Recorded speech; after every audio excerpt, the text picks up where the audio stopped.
Hello everyone. Um Big apology for not streaming yesterday. I'm not gonna lie, I wasn't feeling super okay on Friday night, and when I woke up on Saturday, I had slept through several alarms. So I think my body needed that. And at that point it was just like, oh, I already fucked up. What can you do? So yeah, I wasn't doing okay.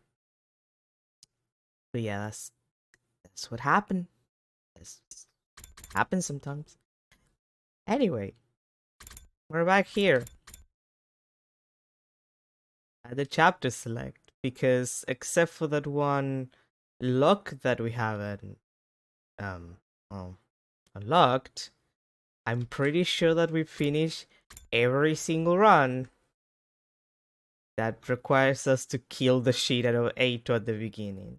So we've cleaned everything on that side except for that locked route, which I believe the lock that we're looking for is on a route where Eito is not killed immediately. So now we're actually gonna have to make choices. The thing is that there's a lot of choices. We only did like one route where we didn't kill Eito. So I don't know where to start. Like, I don't want to start at the last one, like the last couple of choices, because I kind of know where it goes. Like, I kind of know how those routes go, and I would rather leave them for later. So let's go up and start on the second choice after not killing Eito, which is whether or not we reveal that we're a time traveler from the time traveler universe. I feel like that's a fair thing to do. We'll get to the other routes eventually. I feel like it's fair to just not tell the people our secret. No. Just no. You're not allowed to know about my secrets. If I want to get everyone on my side, I should really tell them the truth. Okay, but I chose no. But it's not like they'll all believe me. They'll all believe I'm a time traveler right away. Even if they did, that could come with its own problems. Yeah, you don't say. If they learn about the future, history will change again. Me looking at the slasher route, Takumi, you don't even know. If you change too much, you won't be able to predict what will happen as easily as before. You could probably help the others avoid making the same mistakes as before without telling them everything. Of course, there's no way of knowing if that's the right choice either. Being able to predict what will happen next is a huge advantage. I didn't want to lose that, especially not if I could help me guide everyone toward a brighter future. With that in mind, I did the only thing I could. Why you clam up all of a sudden? Answer us! Huh? How you know Eito was a traitor? Well, I am... magic? I'd lie to them. Last night I went to Eito's room to talk to him about what we were going to do here, and I just happened to see his diary left open on his desk. He'd written out his whole plan in it. That's an incredible lie.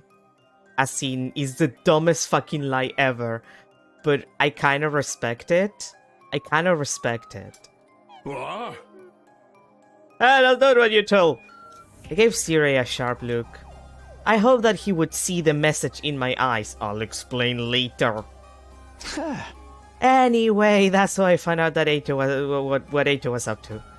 Everyone exchanged dubious glances. They clearly weren't sure whether to believe me or not. Well, it's not important how you got this information. What we really need to do is figure out if he really is a traitor or not. You're right. Let's go hear what Eito has to say about it. I agree with my dear sister. The others not in agreement, and they all started filing out of the war room. Why don't you guys believe me? No. Siri ran off after them, leaving just me and Hiroko. For some reason, she was looking at me with an odd, confused expression. Why? Oh, right, right, Hiroko also time loops. She muttered that single solitary word to herself, then left. Did you say why? Why what? Why did you lie? I know Takumi doesn't know, but it is funny that he's just like, well, what? Why did you lie, forehead? Well, whatever. I'd better go after the others myself. It is funny, because if I had done this without doing the other route where Hiroko reveals that she's time looping, it would have looked kind of confusing and or suspicious. That's the reaction. But having that information into, like, just having that information in general, it's just like, oh yeah, she's time looping. She's perfectly aware that we're lying through her teeth. They said they were going to talk to Eito. That means they're heading for the courtyard. And now I get to go to... Oh, really? I don't get... I wanted to teleport. I found Siri waiting for me in the hallway. I thought about it and realized there was no need for me to get involved. It's no skin off my nose if the others want to get Awatsuki's side of the story. Well, who was he gonna tell them? You're being tricksy and Takumi lying to you. Even if he did say something like that, he's got no evidence to back it up. I, on the other hand, have footage of his sudden change in demeanor and everything he said last night. Let him talk to him if they want. You and I have other things to discuss. Let me guess, you want to know why I didn't tell them the truth? That's right. I explained my thought process to Siri. If everyone found out about what was coming, the future would change again. To maintain the advantage my foreknowledge gave me, I decided to keep them in the dark for now. Didn't you come back because you wanted to change the future, though? Yeah, but to a future where all of us survive. If I can't do that, there's no point in any of these. I want to be the light that guides us towards that future. Takumi, you don't want to be anyone's light. Not... historically not a good choice. I see. In other words, your ultimate objective is for everyone to watch the final attack together with smiles on their faces, yes? Not exactly. I really couldn't care less about the final attack. But he had the part about everyone being there, right? So I just kept quiet and all that. I like it. Your interests and mine match up perfectly. So what do you think we work together? I'll keep it a secret from the others that you came from the future. If you'll have the special defense unit function more efficiently, I'm more than happy to practice a little deception. Thanks, I appreciate it. I'm not exactly surprised that you would practice any kind of deception. One more thing, how much do you know about our mission here exactly? And so I told Siri how things went down during my original 100 days at the academy.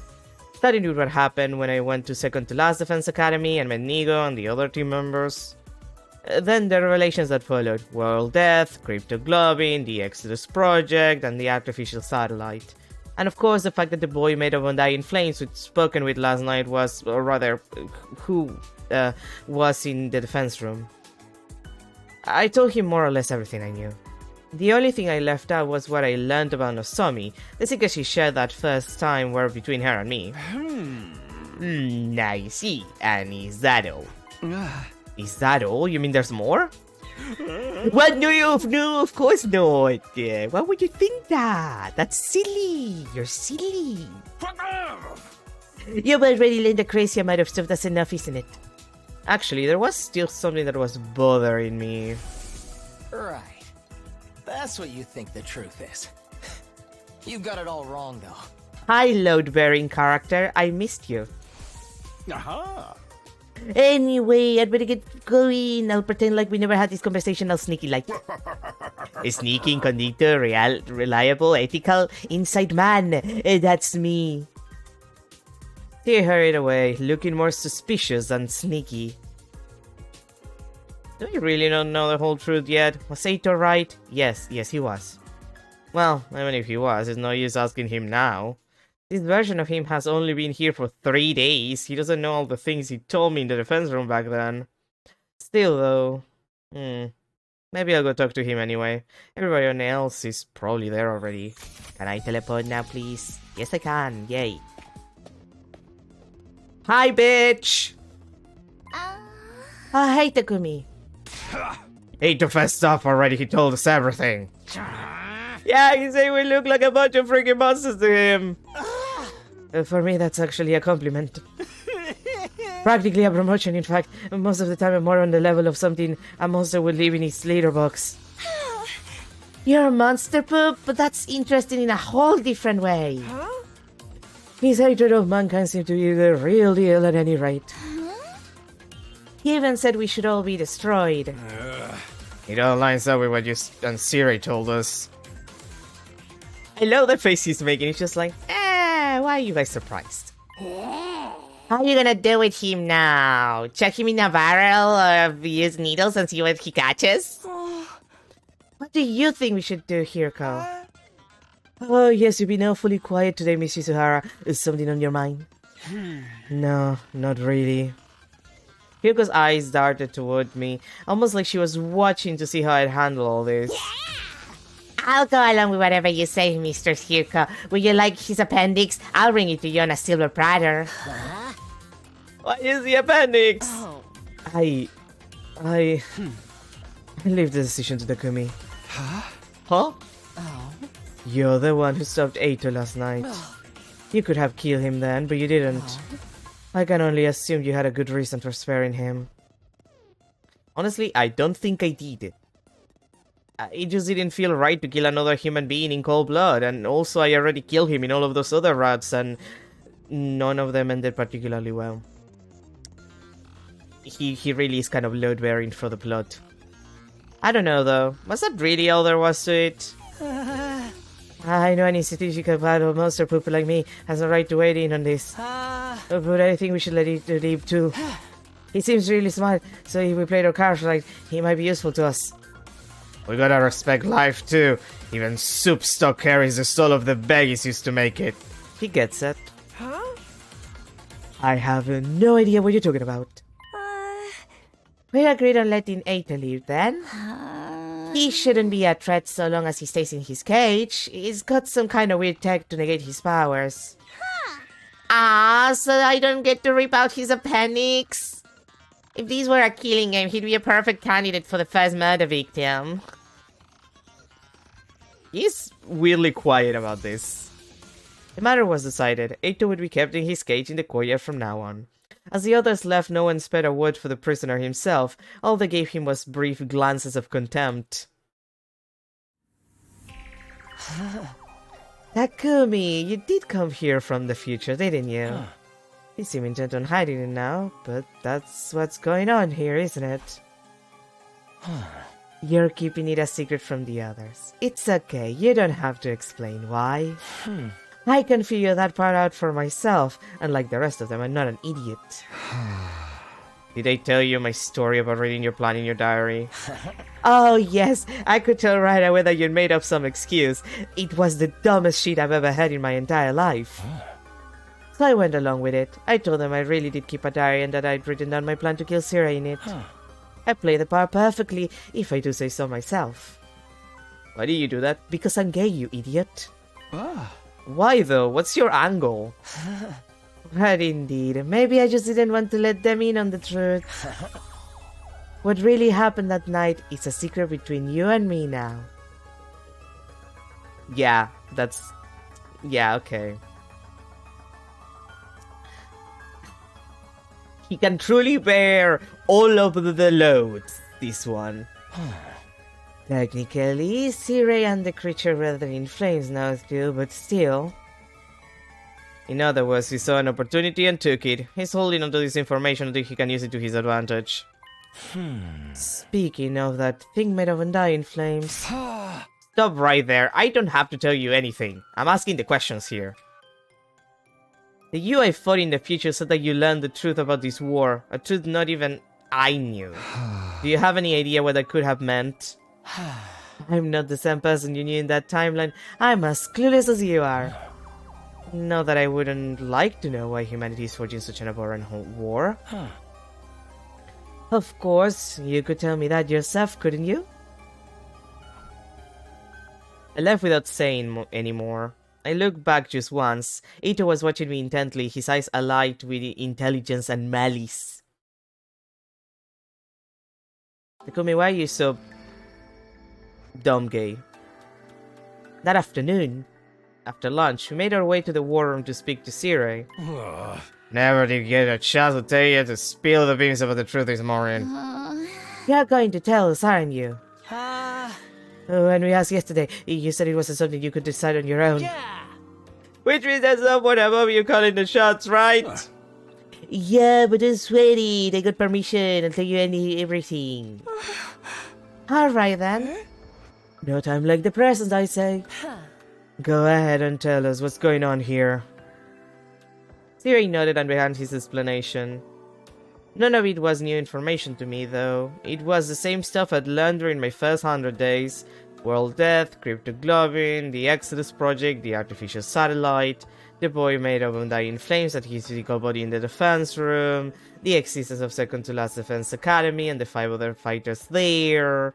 It all felt so familiar. There was nothing there to surprise or unnerve me. Everybody else was just as shocked as I'd expected, though. When it was all done, they stood there dumbfounded, trying in vain to take it all in. By the time Sirei had finished his explanation, the whole day had passed us by. What exactly does that all mean for us? Weren't you listening? We're about to hold a killing game, duh! Nobody said anything about that.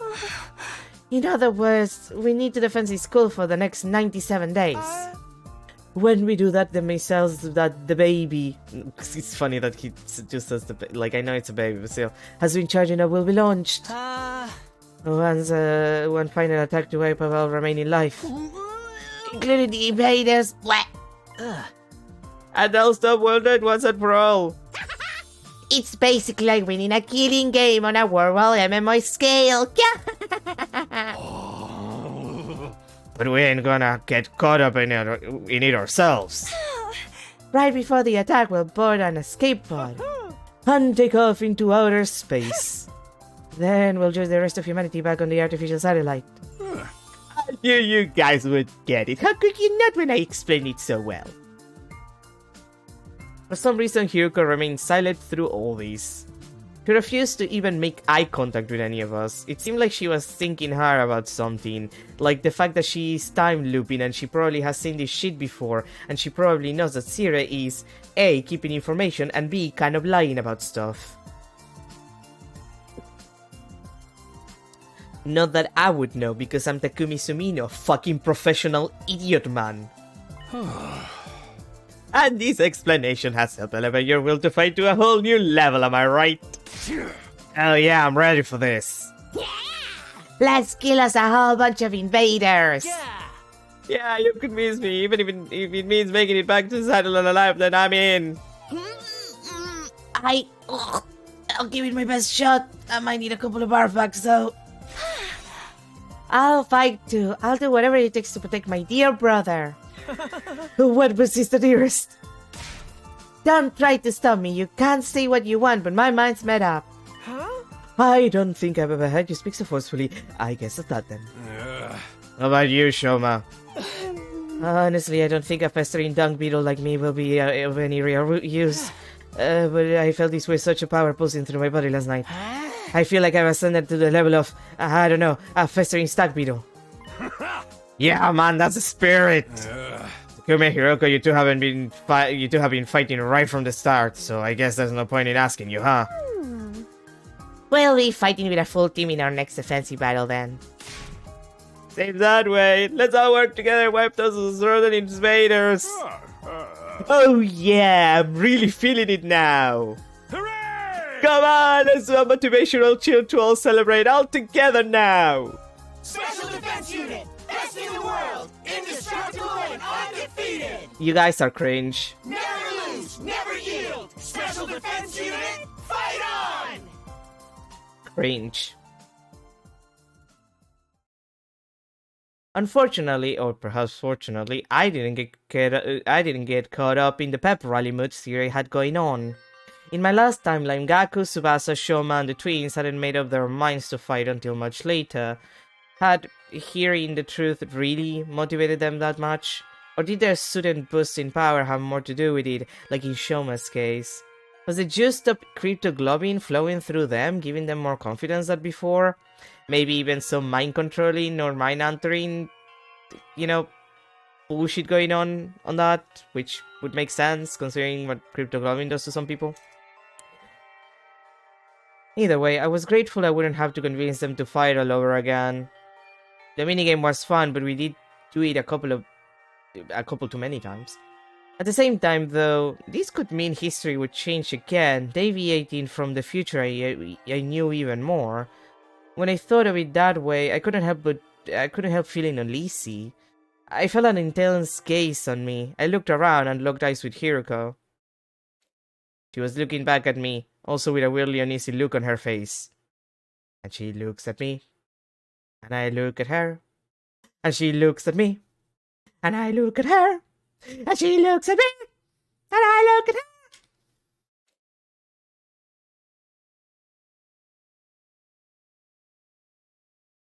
The meeting in the war room came to a close. We were still looking at each other when that happened. After a somber late dinner, the others decided to turn in for the night. I did the same and returned to my room. I lay down on my bed to just space out for a while, but then I got up and went to the door to greet my late night visitor. Huh? Hiruko, what's up? I wanted to ask you about something. What is it? Oh. After we spoke to Eito in the courtyard, I went back to his room. Oh. I searched it from end to end, but I didn't find any diary. Well, we're fucked. You've been lying to us, haven't you? What? Me lie? I don't know what you're talking about. I would never. Do I look like I would lie to you? Do I look like a liar? Oh. You're from the future. You traveled back in time somehow and ended up here. That's how you really knew what Eito was up to. Am I wrong? Being confronted with the truth so abruptly threw me for a loop. My face tensed up and my palms began to sweat. How can you possibly know that? You know, Takumi, at the very least you could have put like a little bit more effort. You could have like tried to conceal more. It's like, no, I didn't. Maybe he just, destroyed the diary in the meantime between me finding him and stuff. Zero effort, this man. Like, no effort whatsoever. I realized too late that I shouldn't have said that. It was practically admitting she was right. Yeah, exactly. Hiruko must have realized it too, although in her case, she seemed to relax a little. I thought so. Well, that's all I wanted to know. I'll be going now. Hey, come back! Tell me what this is all about. I knew you were acting weird today, ever since yesterday when I lied to the others, actually. When they all left, you stayed behind, and you asked why. You didn't look happy either. What do you mean by that? Just how much do you know anyway? Hiruko didn't answer. She just looked away. Her brows were furrowed, and she was biting her lip in thought. We stood there in silence for a while until she gave a sigh and spoke up again. Let me sleep on it. I'll tell you everything tomorrow if I don't change my mind before then. You will? Yes, if I don't change my mind about it. I just told you that. But I'll tell you one thing right now. Two, in fact. Keeping your time travel secret from the others was probably the right choice. The same goes for not killing Eito. Huh? Until tomorrow then. With that, Hiruko left the room, leaving me alone with my confusion and angst. I was surprised that she said that because honestly, some of the best routes involve actually telling people about what happened because you actually find out what the fuck is going on with the war and shit. Oh well.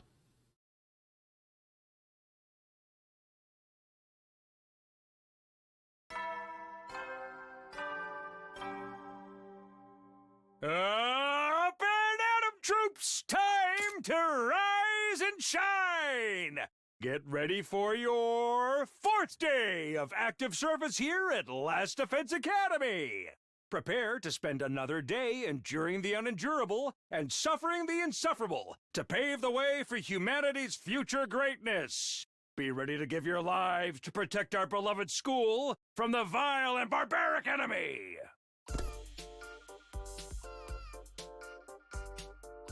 Aha! Now that you have your breakfast, I have 2 very important announcements to make. Announcements.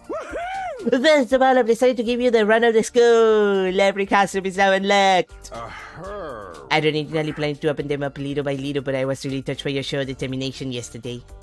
Consider this your reward. Sam, leaves on first try in the guillotine room. Whatever that is, we don't have one here. How about the second announcement? In order to make you a more efficient fighting unit, you need a team leader. The invaders have commanders, so we should have one too. And the position goes to... Do you see you want me to be the leader? Nobody said anything yet. Aha!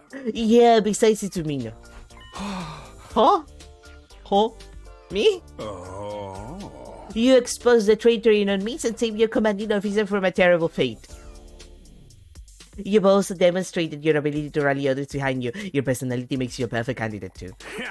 What do you guys think? Any objections? I think it's a good idea. Yeah, I'm fine with it. I'll cast my vote for Takumi too. Though in my case, it's probably only worth 0.0000001% of a normal vote. It's always the Red Ranger that leads the team in those hero shows. Takumi's got red hair, so he should do fine. My dear sister and I dress in red too, but Mr. Sumino's probably the better choice. I had a vision that this would happen. Takumi will lead us all toward a brighter future. Yeah, fine. If that's what you all feel, I'll step down and let Takumi take over. I'm more of the cool-sided type anyway. How about you, Shizuhara? Yuka took a moment to think about it before answering. Oh. I have no reason to oppose this decision. Aha! Good enough for me! Takumi Sumino, I hereby confer upon you the position of Captain of the Special Defense Unit. I expect you to help your team members grow and lead them on to a spectacular victory. What was I supposed to say? Thanks, but no thanks? I don't think anyone would have let me weasel out of it like that. Instead, I resigned myself to the inevitable and nodded. Yeah, okay, I'll do my best. I'm able to half-ass acceptance. Everyone said things like, nice to meet you, Captain, or don't let us down, Captain. I think they were just teasing me, though. After a few slaps on the back, they filed out of the cafeteria. Last to leave was Hiruko. I hurried over to her before she could get out the door. Hiruko, wait! What is it? What do you think it is? We're supposed to talk. You told me you'd tell me what you've been hiding today. I don't remember making any such promise. Did you forget the part where I said, unless I change my mind? What? I said I'd tell you everything if I didn't change my mind. I just told you 3 times. I thought about it all last night, and unfortunately for you, I did change my mind. I beg you to reconsider. Okay, I reconsidered. You got to be kidding me.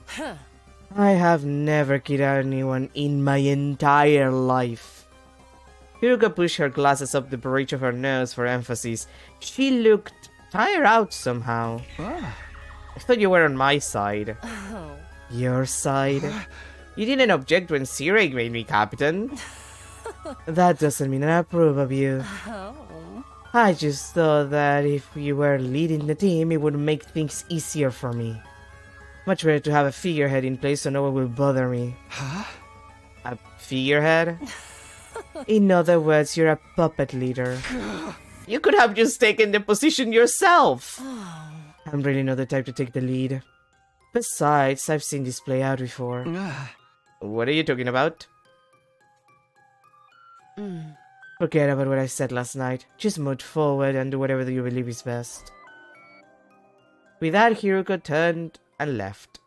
The clacking of her heels echoed through the cafeteria, down the halls, and eventually faded away completely. Takumi, you fucking idiot. Anyway, free time, free time, free time. I couldn't stop thinking about what Hiruko had said. How did she know I'd travel back in time? She told me to forget all about it, but that was easier said than done. I couldn't focus on anything else. My mind kept drifting back to this mystery. I needed to get the truth out of her. There had to be a way to convince her to tell me what she knew. Having decided that, I wandered all around the school looking for her. By the time I actually found her, the sun had already started to sink below the western horizon. What other horizon do you expect to, for the sun to go? Okay. I found Hiruko in the war room. Siri was there too. They hadn't noticed me, but seemed to be talking about something serious. I hid behind a nearby pillar, hoping I could listen in on them. In the end, I couldn't hear a thing. If those two were talking in secret, it must be about something important. What were they keeping from me? I was getting more and more curious. I cupped my hand around my ear, but all I could hear was my pulse and the electronic buzzing of the nearby machinery. Dang it. Cursing wouldn't help. I knew that. All I could do was watch them as they carried on their mysterious conversation. I must have stood there like that for a pretty long time. Eventually, Siri handed Hiruko something. It was small and fit into the palm of her hand. I couldn't make out what it was from where I was standing. Did she get some kind of allowance from him? No, it couldn't be. Whatever it was, Hiruko slipped it into her clothes and left the war room. Siri followed suit a little while after. Takumi, are you assuming I don't know, compensating dating or something? All that time and I still didn't find out anything useful. What could Hiruko have been talking to Siri about, and what was that thing he gave her? I should go after her. I still have so many questions that need answering. It was past 11 p.m. by the time I headed back to the roof. I was still reluctant to give up and go to bed though, so I decided to knock on Hiruko's door instead. But when I got there,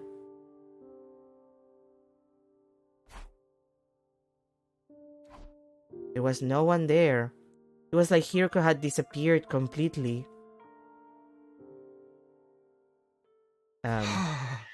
This is ridiculous. Just where did she go?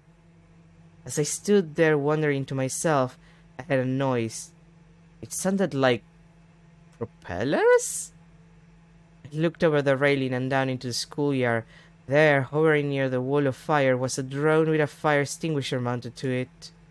And standing next to it... Hiruko! Hiruko activated the extinguisher and created a hole in the wall. She stepped through it and out into the night. What's she running off to now? I scrambled down the stairs, hoping it wasn't too late to catch her. I arrived in the entrance hall, and sure enough, one of the fire extinguishers was missing. I grabbed the remaining one and headed outside. Once I was past the wall, I walked around for a while, but didn't see any trace of Hiruko. Guess I shouldn't be surprised, she could be anywhere out here. But now that I'd come this far, I couldn't just give up. Between what she told me last night and her conversation with Siri today, Hiruko had a lot of explaining to do. I wanted to know what she was wandering around off school grounds at night to. Just what is she up to? Still glancing around, I made my way down a narrow alley between two crumbling old buildings. That's when I saw it. As I was turning a corner, I caught sight of someone. They were a pretty long distance away. It was dark too, so I couldn't make out any details. But even from behind, it was obvious enough who it was. Hiruko. He was standing outside the entrance to a building on the edge of the town ruins. It didn't look like a house. It was probably some kind of office or facility. She looked around her one last time before slipping inside and disappearing from view. I hurried after her. What is this place? There's a light inside. I went through the entrance gate and headed toward the main building. That kind of looks like a school. I opened the door as slowly and quietly as I could and went inside. Right away, I noticed that one of the doors in the hall was slightly ajar, and light was spilling out from the room beyond. I crept closer and peered through. What the? My hand shot up to cover my mouth. I'd almost said that out loud. Yuko was in there alright, but she hadn't noticed I was here yet. I noticed some kind of large machine casing a few feet away from the door. I darted in and snuck behind it. Whew! With a sigh of relief, I took another look around the room. It was packed with weird-looking machinery, most of it rusting or broken. Maybe it was a research lab once? Doesn't look like it's been used in a long time.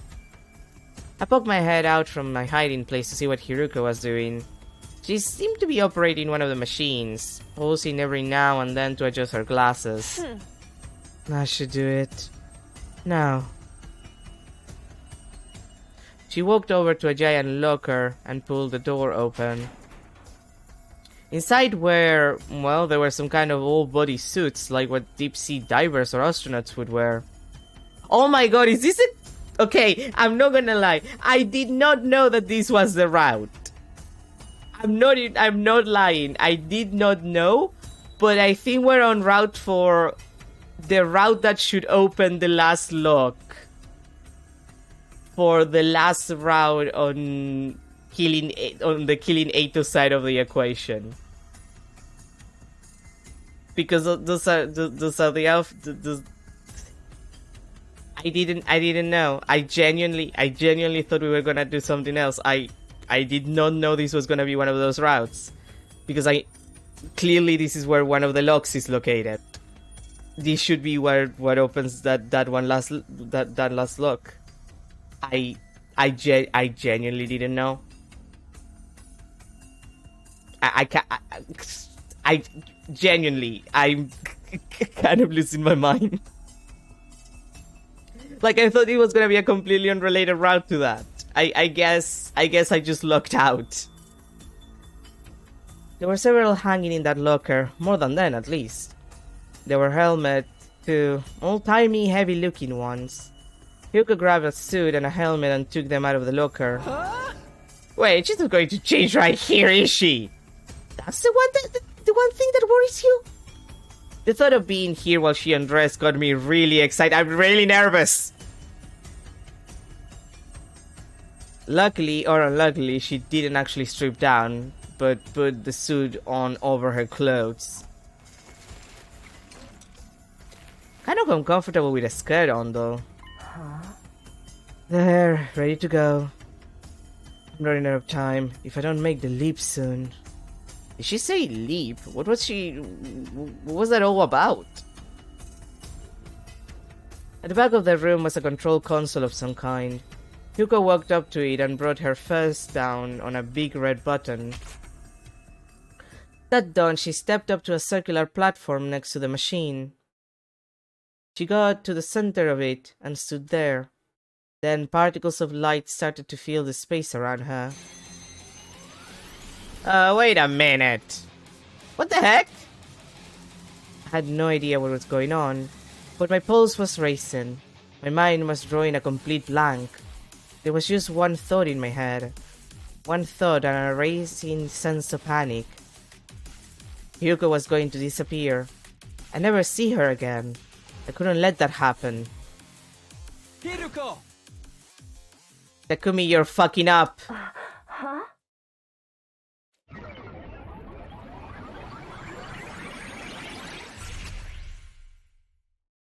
Well,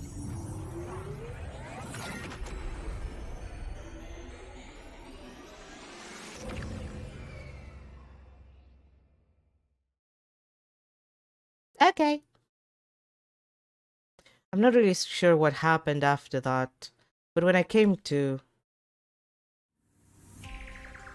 I was on the floor, and Hiroko was holding me in her arms. At least, I think it was Hiroko. She had a helmet on, so I couldn't tell for sure. The next moment, though, that question was answered. Takumi, are you alright? Get a hold of yourself! I mean, if I go by his expression, he's really not alright. It was muffled, but it was unmistakably Hiroko's voice.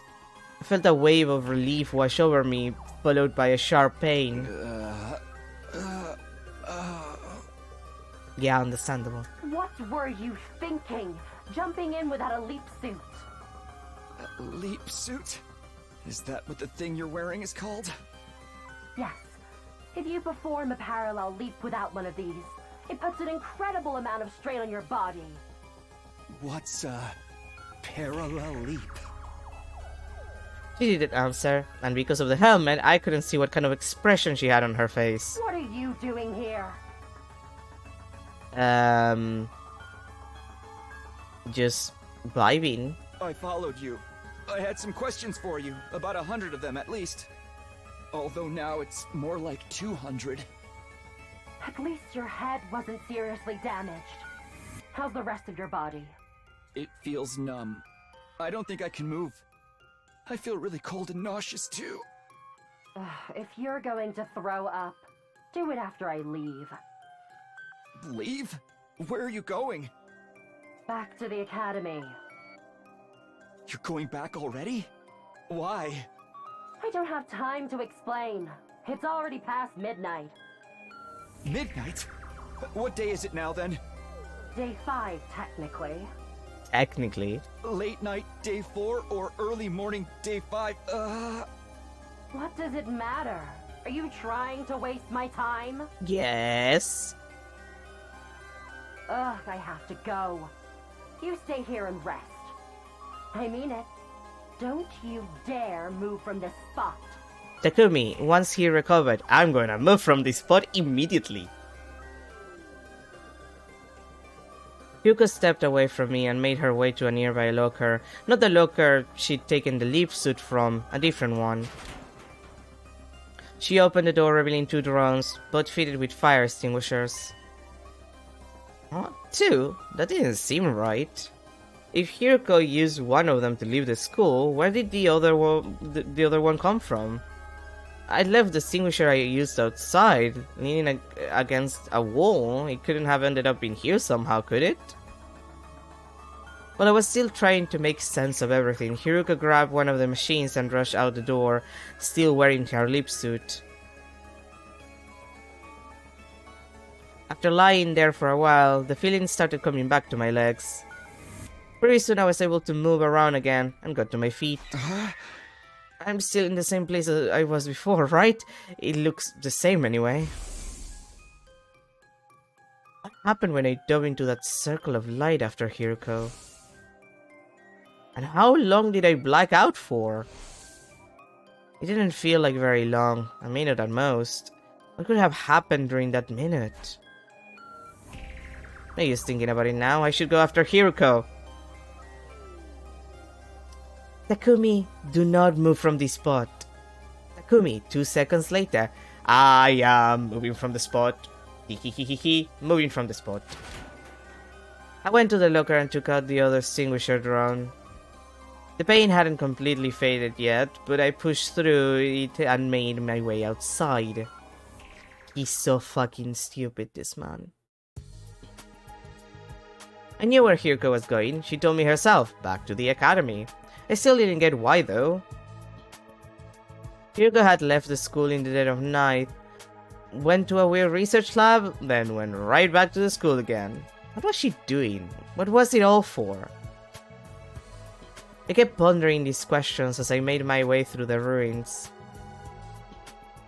Eventually I came in sight of familiar territory, Last Defense Academy, standing there just like I'd left it.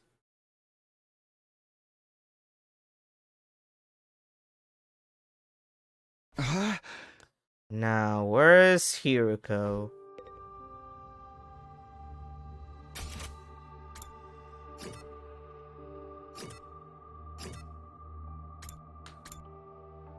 Okay, in the morgue. Morgue is second floor, right? Yes, second. Okay, so this is a version, like this is a timeline where someone died, because otherwise the morgue is not open. So it is what I think it is. Yeah, this is one of the classrooms.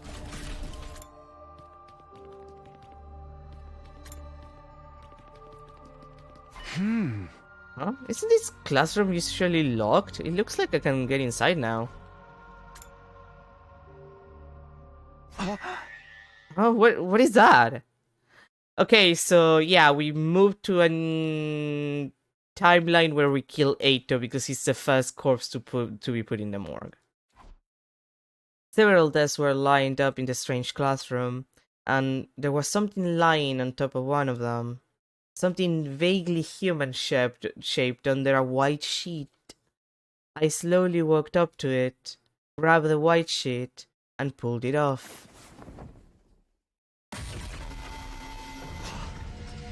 Eito? Yeah, he's dead. No, it can't be. Don't worry about it. He was shut up in his cage. There's no way he could have gotten out. So then how? How did he get here? Takumi, you do realize that it's more worrisome that he was alive and now he's not alive and he's dead, right? And why is he dead? Yeah, like, that's kind of more important. But before I could do anything, a loud noise erupted from somewhere else in the school. It sounded like it came from above me. Confused and bewildered, I rushed into the hall and up the stairs. When I got to the third floor, I heard the noise again. Screams from the infirmary!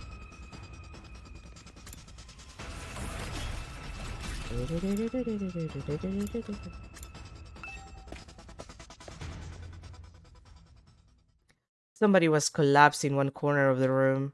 She still had the weird suit on, but her helmet was gone now. I could see her face clearly. It was Hiroko. I scrambled over to her and propped her up, just like she'd done for me earlier. Hiroko, are you okay? Come on, hang in there. I shook her shoulders and her eyelids fluttered open.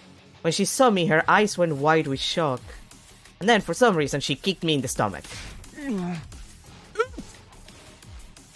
I went flying like a ragdoll. I smacked into a corpse recovery drone and it fell to the ground with a clatter.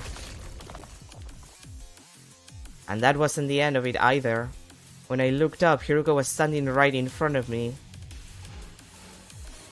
She reached down and began squeezing my neck hard. It felt like she was trying to wrench my head clean off. Hiroko, what are you doing? Please, stop it! I tried to pry her hands off me, but I wasn't strong enough. Whatever happened in the research facility had taken too much of a toll on me. Please, Hiroko! At this rate, I'm really gonna... I never got to finish.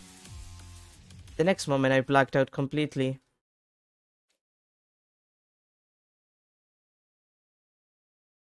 Well, that happened. I don't know how much time passed after that. My consciousness drifted back at some point for a little while. Everything was still kind of fuzzy though. My vision was blurry. It was hard to make out what was going on around me. But I had the vague impression of someone standing in front of the Ribomatic. It was Hiroko. There was a corpse recovery drone on the floor next to her. Was somebody inside? I really couldn't tell from where I was. I tried to sit up, but in the state I was in, I couldn't even lift my head up. So I just lay there and watched. The last thing I saw was the recovery drone getting sucked into the larger machine. And then, everything went black again. Takumi's like a fucking idiot. Like, this could literally have been avoided if he had just not moved from where Hiroko told him not to move. The next time I woke up, it was a lot more sudden and more violent. I was on my feet, forced to stand with my arms held behind my back. Don't tell me, was all that just an act? People do tell me I have a talent for inhabiting a character. You sure fooled me. It's me. I was Hiruko all along. Yeah, I know. I looked over at the Revive-O-Matic. It was empty and the drone from before was gone. I only wish this was just a play. Then maybe we could rewrite the script so I wouldn't make such a terrible mistake. Mistake? I couldn't save him. I had no idea what Hiroko was talking about, but it felt like it would be a bad idea to press her on it. Her voice was small and fragile in a way I hadn't heard before. Well, we're done here. Let's get going. Huh? We're going back to where we belong.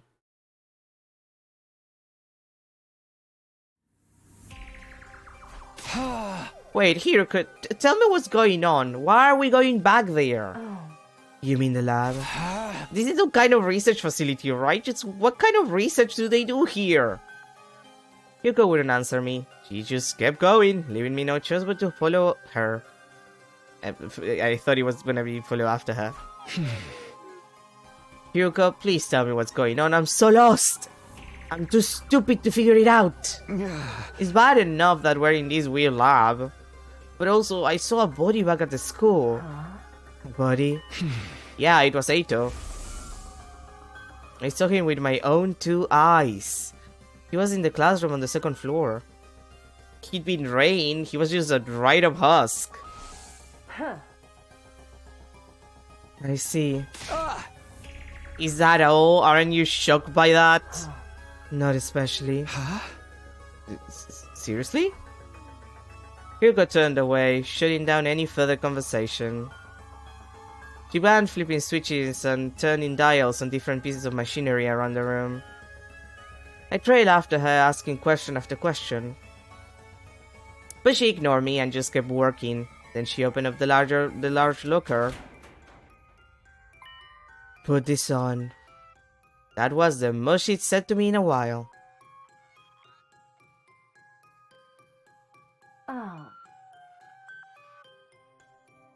Well, how do you like it? You call this a leap suit, right? See how it adjusted to fit your height? That's one of its special functions. It will automatically shrink or stretch to fit the dimensions of whoever wears it. It's not like I'm insecure about being short or anything. Well, we should get going. Hiroko stepped away from me. She pressed the red button on the control console and stepped onto the round platform like I'd seen her do before. Come on, hurry! She barked an order at me and I instinctively complied. I'll start any moment now. What wheel? 3, 2, 1... Boop.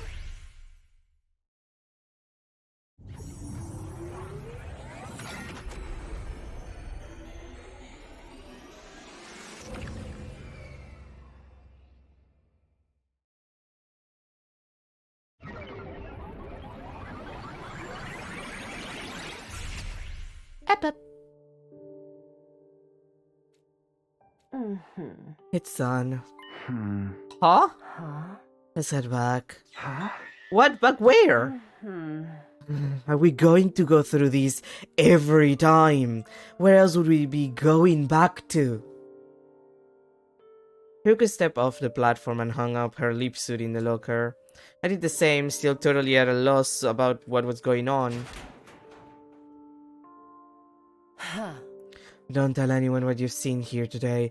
You understand what will happen if you do, don't you? Behind her glasses, her eyes were filled with murderous intent. I gulped nervously and nodded.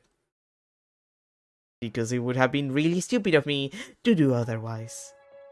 It was around 4 AM when we got back to the school, and still dark. My list of questions I wanted to ask Hiroko was fast approaching 300. But I didn't have the energy to bring any of them up. My body got put through the ringer at the lab, then kicked and strangled shortly after. It was no wonder I was exhausted. She still hasn't apologized for any of that. Ah well, only one thing to do now. went back to my room and fell onto my bed. All of a sudden, I felt more tired than I had in a long time. I allowed myself to relax and soon fell into a deep, deep sleep. And I have my eeps. I woke up and went outside, realizing I must have slept away most of the day. I didn't feel so tired or beaten up anymore, but my head was still as fuzzy as ever. Not so much from fatigue as the 300 or so questions swirling around in my mind.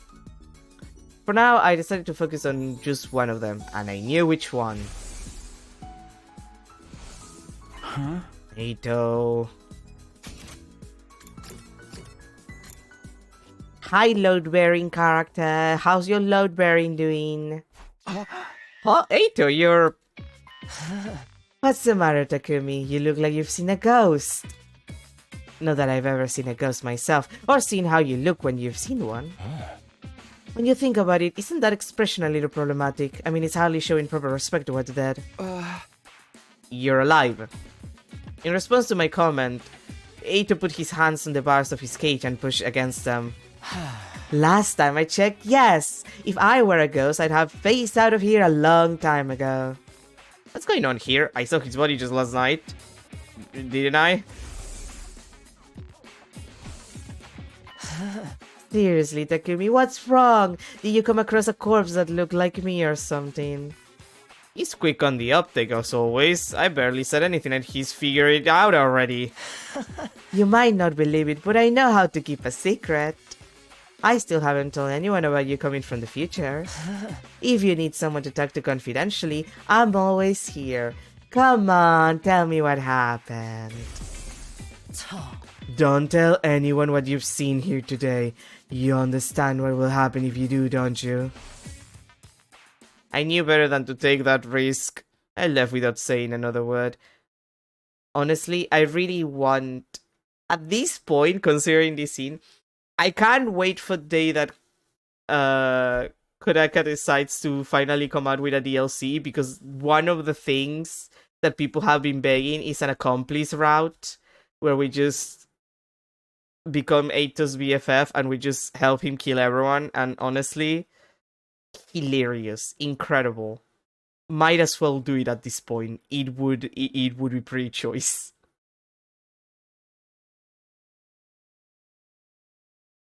The accomplice route in Persona 4, shit! The accomplice route in this game, hilarious. That night, the others ate a sumptuous dinner in the cafeteria before heading back to their rooms. I struggled to force down a few spoonfuls of rice porridge. I put it aside and stopped Hiruko before she could leave. Hiruko, have you got a minute? I really need to talk to you.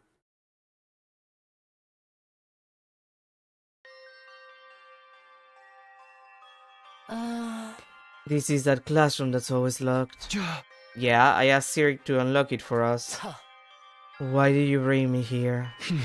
This is where I found it. This is where I saw Eito's body last night. It had all the blood drained out of him. Someone must have absorbed his cryptoglobin. But then, when I checked again today, the body wasn't here. But that's not the weirdest part. Eito's still alive. He's in his cage like normal. I even spoke to him. He was being kind of weird and gay. And I got to thinking, and this has something to do with that weird lab, doesn't it? You mentioned something called a parallel leap before. That's what we did when we used that machine, right? I still don't really get it, but I get the feeling that's why so much just doesn't seem to add up. Hyuko was silent. It wasn't all that surprising. The way she'd been acting, I didn't expect her to tell me everything just like that. But I wasn't giving up. Instead, I ushered her into another room.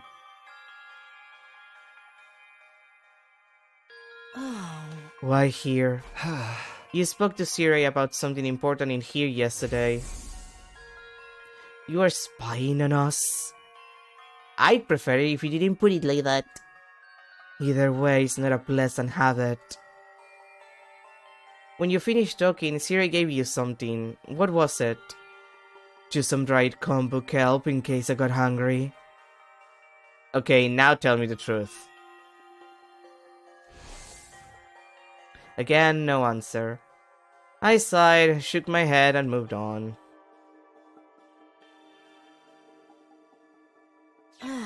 Quite a little tour of the school you're taking me on. Huh? This'll be your last stop. Last night I rushed in here and found you passed out in the corner. I had no idea what had happened, and things only got more confusing from there. When you woke up, you kicked me in the stomach and tried to strangle me. Maybe you can explain that?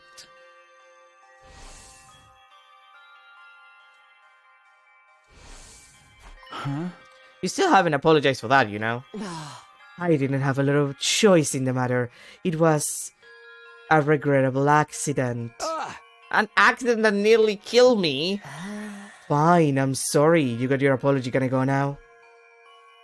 Hugo was already turning to leave, but I grabbed her arm before she could go any further.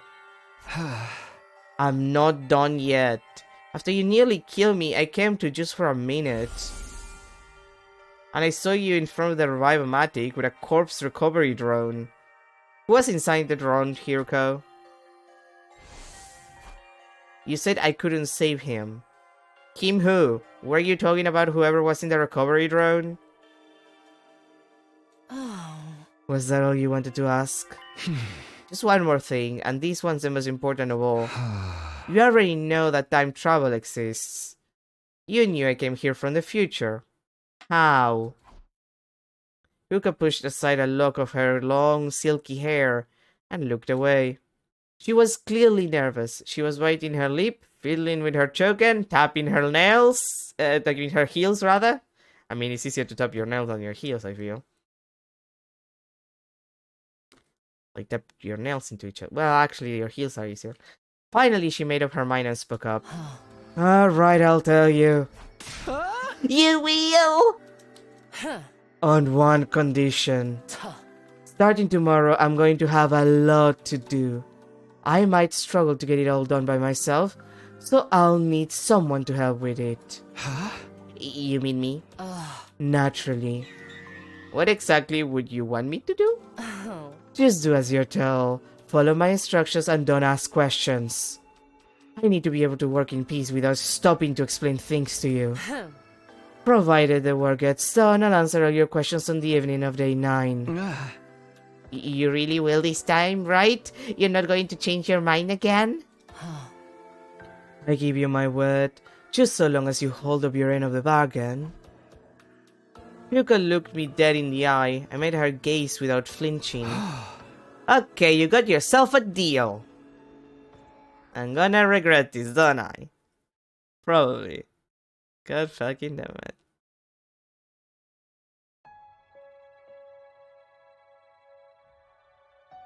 Hiruka called on me on my room shortly before dawn the next morning. I'll get right to the point. I'm going to second to Last Defense Academy today, and I want you to come with me. I'm sure you understand why we're going. Huh? To get Nigo and the others, right? Hiruka nodded.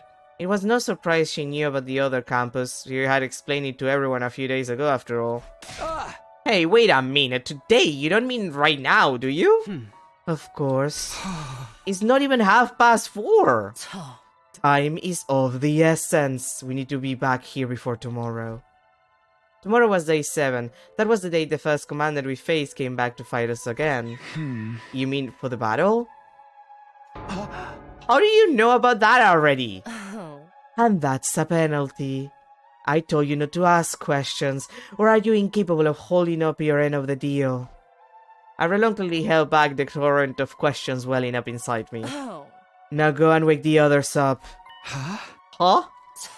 We'll need more than 2 of us for this journey. We need to put together an excursion team. Okay, but why do I have to be the one to do it? I know, it's such a pain, isn't it? Are you starting to see why I made you captain now? I don't like doing all the work. That sucks ass.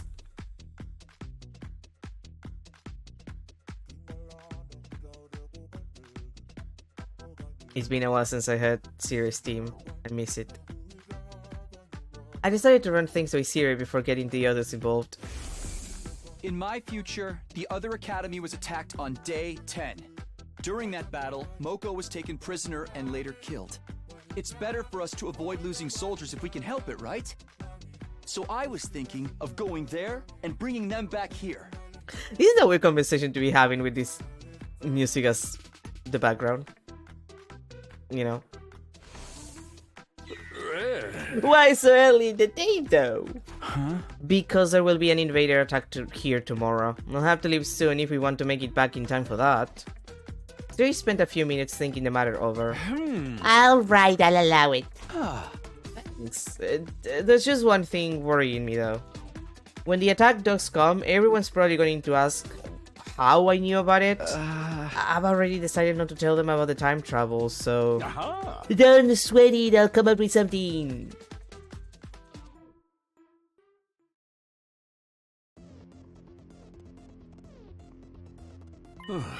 As it happens, I received word from the artificial satellite. So he was explaining, quote-unquote, the situation to the rest of the team. Yeah. According to the intel, there's going to be another attack sometime tomorrow. They were able to deduce this by analyzing the enemy's movements from above. There's going to be a lot more of them than you saw in your first day here. So I made the decision to call in the troops from the other campus to supplement our current fighting strength.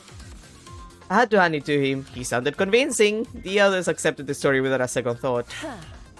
So you're saying we need to get there and back all before tomorrow? Ruka was playing her part too. You'd never have guessed this was her idea in the first place. So who's going and who's staying? Zumino, Shizuhara, Gawan, and Gizeki, you'll be your excursion team. What about me? I want to go murder the guys at the other campus too. Oh! Nobody said anything about murder, Miss Mamamiya. I had Takumi and Hiruko. We've seen the gunfight, but why did you pick the other two? Yeah, why did you pick us? If we end up having to fight while we're out there, wouldn't Takemaru or Narumi be a better choice? But that would leave us without any experienced fighters like here. You just think about what it would mean if the excursion team didn't make it back in time. I guess that makes sense. Can you handle it, Tsubasa? Yeah, I think so. I haven't eaten today, so if worse comes to worse, I won't have a lot to throw up. How about you, Shoma? He'll be fine. I've been giving him some intensive training the last couple days. Right, that's why I look like this now. That's my honest reaction to that. Yeah. Yeah. Yeah. Yeah. I can even control it now. If I relax a little, I go back to normal. Yeah, we get it. You're gone. You're gone, Hunter. We get it. Sorry, you must have found that pretty revolting, huh? Nobody spoke. We were all still in shock. Well, not all of us. Shoma himself was fine, and Takemaru, since he'd been the one training him, and also... For some reason, Hyuga wasn't faced by Shoma's transformation either, almost as if she's seen it before. Anyway, you don't have to worry about me. I'll do my best to be useful in my own trashy way. To be fair, Takumi shouldn't even be surprised. Like, he does this also in the actual, like, prologue route, so, why are you surprised, Takumi? Did you forget that it happened? Do you guys remember when I mentioned feeling a surge of power before? You all felt that too, right? We all nodded. I get the feeling we can do great things with this power. The flow of time is by nature one of the absolute truths of the world. There's no way that flow can be reversed. Breaking that rule and warping time to your own ends is bound to have consequences. By going back in time, I'd broken that absolute law. And the resonance effect that made everyone stronger was already having consequences I hadn't counted on.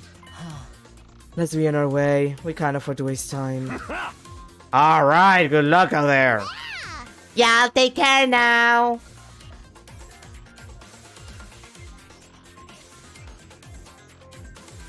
With that, the members of our excursion team went to the war room for an additional briefing from Sirei. Apparently, there was a shortcut we could take by putting out the flames in strategic places. The ride would cut down on our journey time considerably. It still wasn't the kind of round trip we could make in a couple of hours, though. If we made it back before sunset, that would be enough for me.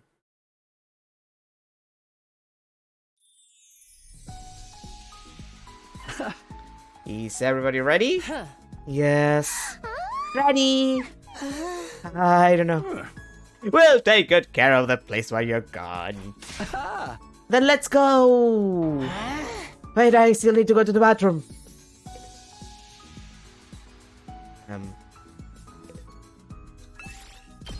Yeah, let's go.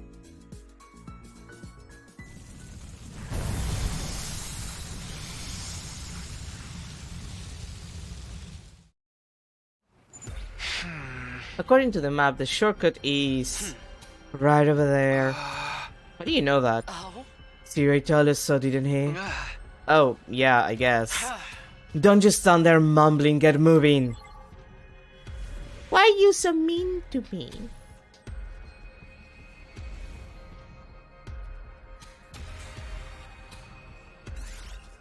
No, mostly because I kind of want to get stuff.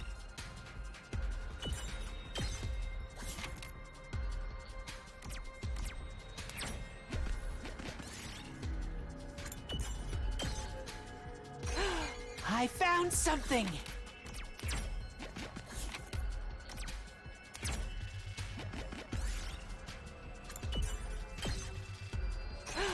I found something!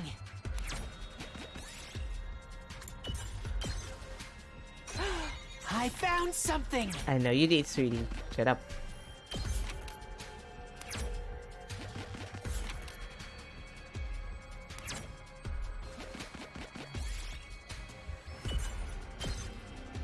We did it!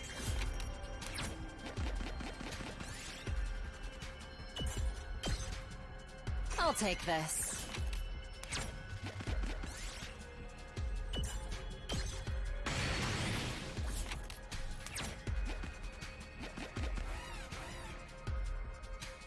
That area has machine parts, I believe, and I could use that.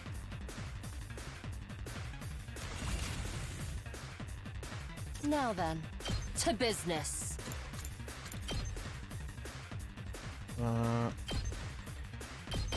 Die! How unsatisfying. Alright, let's get started. Take this! Now then, to business. How's this? Time to move. Die! My turn. Right here. Now then, to business. Out of my way. Broken so soon. Leave it to me. And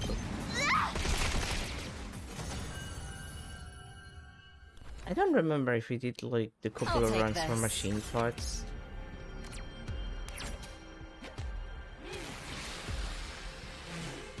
But we needed to. Because we need materials. I found something!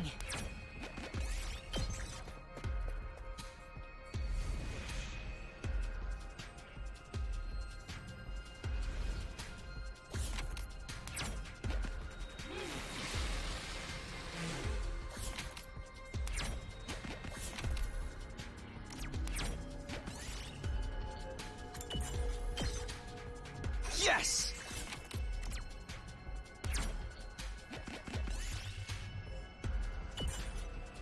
Are you kidding me?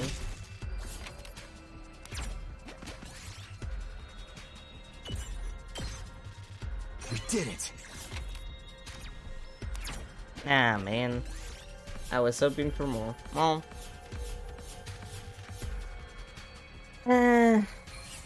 Ipila that.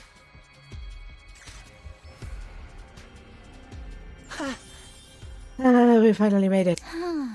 So that's second to last Defense Academy. That's it, no doubt about it. You're talking like you've been here before. I thought I told you not to ask questions. Do you want another penalty? A penalty? I hope they have bathrooms. I'm ready to burst. Shoma dashed off towards the school and disappeared inside. He could have just gone on the way here. He probably can't go outdoors. He strikes me as a delicate type. Then, as the rest of us got closer, I saw her. Nozomi! My pulse started racing. Because I'm stupid.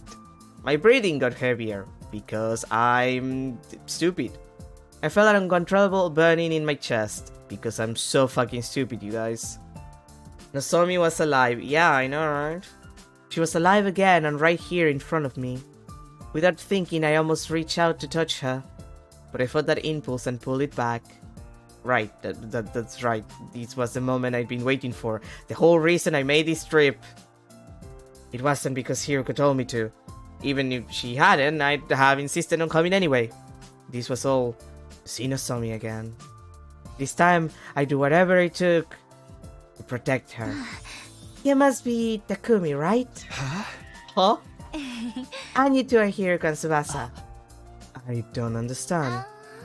How do you know our names? Hiruko, Tsubasa, and I share a confused glance. But then... Oh dear, I'm most terribly sorry we weren't here to greet you. Greet us? We had to help Kiyoshika get her sword out of her you-know-where. Technically, it was her sword sheath. It was stuck in there pretty tight. It took us a while to pull it out. Her you-know-where? You don't mean... Please, don't get the wrong idea. It was lodged in the drain pipe in the bathroom. That's all. Lady Kurara thrust the holy Jumanji sword sheet in there in a moment of impish high spirits. It was clogged. What was I supposed to do? Just what do you think my beloved sword is? Well, I know it's something you used to... Don't say another word. Whoa, back up a minute. Can you answer our question, please? Yes, what is all about coming out to greet us? We received a communique from the owner of a Seirei, you see. I see. So basically, Seirei called ahead and let you know to expect us. Not just that, he told us the other stuff he's been keeping secret too. He explained how the circumstances have changed. Wait, I still don't get it. If Seirei could contact you, why did we have to come get you? He was only able to get in contact a few hours ago. The electronic interference has been rather fierce late. But you know what's going on now about the attack on Last Defense Academy tomorrow. Yes, we do. That'd make things easier. I wouldn't want to waste time explaining things to you. Nigo, get the school bus ready to leave. It already is. I'm afraid that I won't be joining you though. Huh? I am unable to abandon Second to Last Defense Academy. I've been ordered to guard it with my life. Ordered by who? Was it this Seirei person? No, these orders come from someone higher up. Nigo looked up as he said this. Up at the huge celestial body in the sky, lit with countless mechanical lights. The artificial satellite. The enemy hasn't realized the school is only a decoy yet. Sooner or later they will attack it.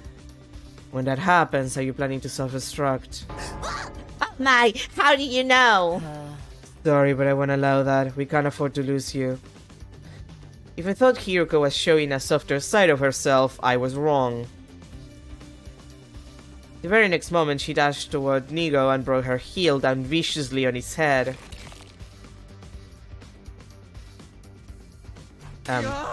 What the? Eek! Well, that was sweet. I wish I could do axe kicks like that. Nigo fell to the ground with a thud, still scattering sparks from the top of his head. Some part of his body was making a high-pitched, staticky whine I'd never heard before. Why did you do that? Good grief, and I thought I was the killer of this group. Don't worry, an attack like that won't destroy him. I just forced him to shut down for a while. Everyone stood rooted to the spot, stunned into silence. It felt like we were doing that a lot today. As usual, Hiroko was totally unconcerned about what anyone thought of her. Now let's get going. She picked Nigo up like he was a piece of hand luggage and began carrying him toward the parking lot where the school bus was waiting. I mean, reasonable enough, I guess. And then, with all of us safely on board the school bus, we left Second to Last Defense Academy behind without another word. Yay! Going around at the speed of bus. Nigo's body just thrown on the seat like that. This whole episode had added another 100 questions to the list of things I wanted to ask Hiroko about, but I just have to keep them to myself until the end of day 9. I sat squirming in my seat, reminding myself to be patient, no matter how difficult that might be. By the way, does it feel like we're forgetting something important? Shoma was still in the guys. Something important? Yeah. I've got all 28 volumes of my favorite manga. What's so important about that? And I've got my signed world championship belt. Ugh, nobody cares. Now that you mention it. Weren't there supposed to be 4 of you? Oh no! Shoma! We forgot all about him. They're so stupid. We made a U-turn and rushed back to Second to Last Defense Academy. Sure enough, we found Shoma in the courtyard there, tears streaming on his face. We picked him up and made a fresh start on on our return journey, completely ignoring that happened. It's fine. Really, I don't mind. It's no wonder you'd forget about me. Not the first time that it happens, honey. I know my existence is about as flimsy as a 0.01 millimeter thin piece of rubber. That's not true. Did you actually understand what that meant? Not exactly, but I kind of got the gist of it, you know? There's only one thing you can use a rubber that thin for. Don't say it! We spent the rest of the journey doing our very best to cheer Shoma up. Also, you probably need the rubber to be slightly thicker. Like, I know the joke. Like, I know it's a condom joke, but like condoms are a little bit thicker than that. Like a little bit. Just saying. Eventually, we built his self-esteem back up to its normal, albeit still low level, and Last Defense Academy came into view on the horizon.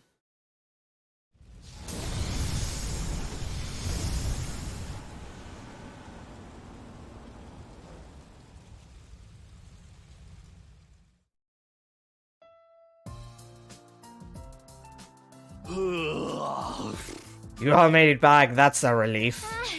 Were you worried about us? No, I was just... Never mind, it ain't important. He's been pacing around the school in a TC the whole day. That's just part of my training routine. Today's leg day, that's all.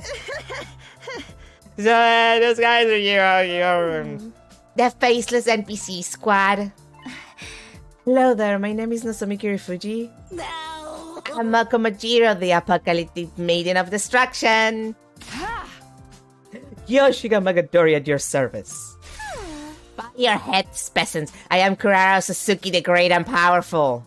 And I'm Yugamo Mokage, teenage assassin, hopeless romantic, and all-around nice guy. You're all totally distinct characters. Maybe a little too distinct. We gotta introduce yourself too, or we'll look boring next to them. That's alright, Nigo already told us all about you. Nigo is that little critter in the red beret, yes? Ahem, I am Second to Last Defense Academy. You're basically serious underling, right? I feel I've seen on you guys from the second campus already. Anyway, let's get started. What are the rules of this killing game, Sirei? There is no killing game. We have a battle coming up tomorrow. Now that the introductions are over, we should rest up until then. So you guys are really gonna fight with us? You know it. Which scares come all this way just to deny you now? The team from the other academy had discussed their resolve on the way over. After Nigo told them all about World Death, the cryptoglobin, the Exodus project, and the artificial satellite, they were in no doubt about what they had to do. From here on, we just protect the baby in the defense room until day 100, right? And the missiles he's been charging up will be launched in all directions. All the invaders will be wiped out and that'll be the end of World Death. But right before we shut off in the escape pod to meet back up with the rest of humanity on the artificial satellite. What possible reason could we have for refusing to help? We make it through these 100 days and everyone's stories saying happily, we're with you all the way. Thanks, guys. Glad to have you on board. Our team welcomed the new arrivals with open arms. I just melts my cold metal heart to see you all getting along. Those invaders will know what hit them now. What do you guys say to another cheer? All together now.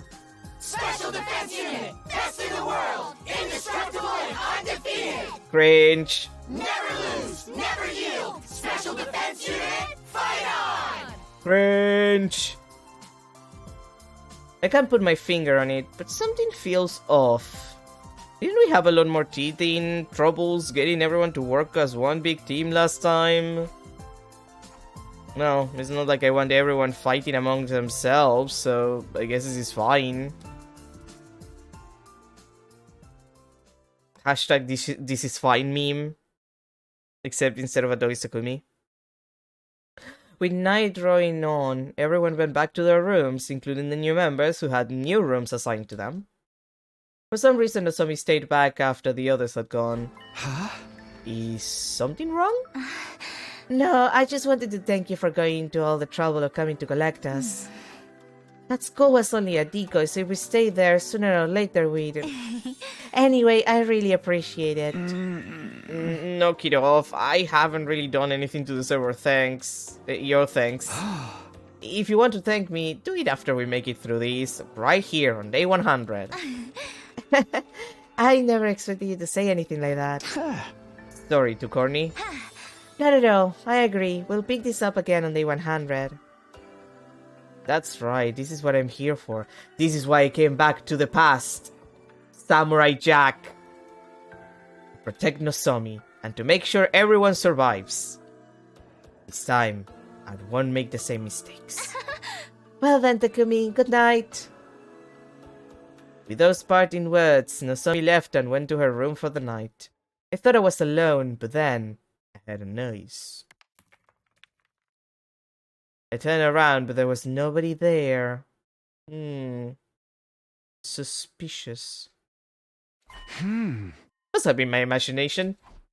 Still not totally convinced, I made my way to my own room. There was a faint aroma of lavender in the air, a scent that felt weirdly familiar. Suspicious. Probably just Hiruko.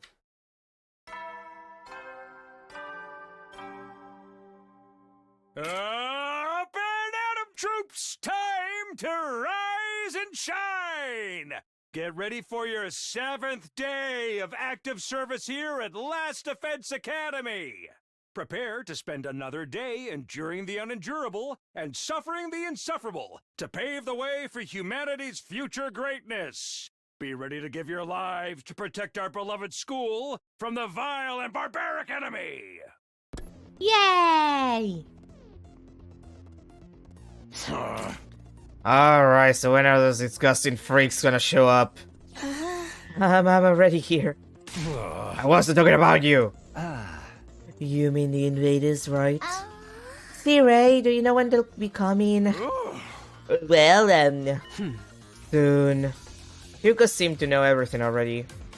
I was on the verge of asking her about it, but she silenced me with a sharp glare. How do you know, Hiruko? Siria and Nigo told me already. Yeah, that's it. Indeed, she asked us shortly before you all got here. We'll be fighting the same commander that escaped on day 1, isn't that right?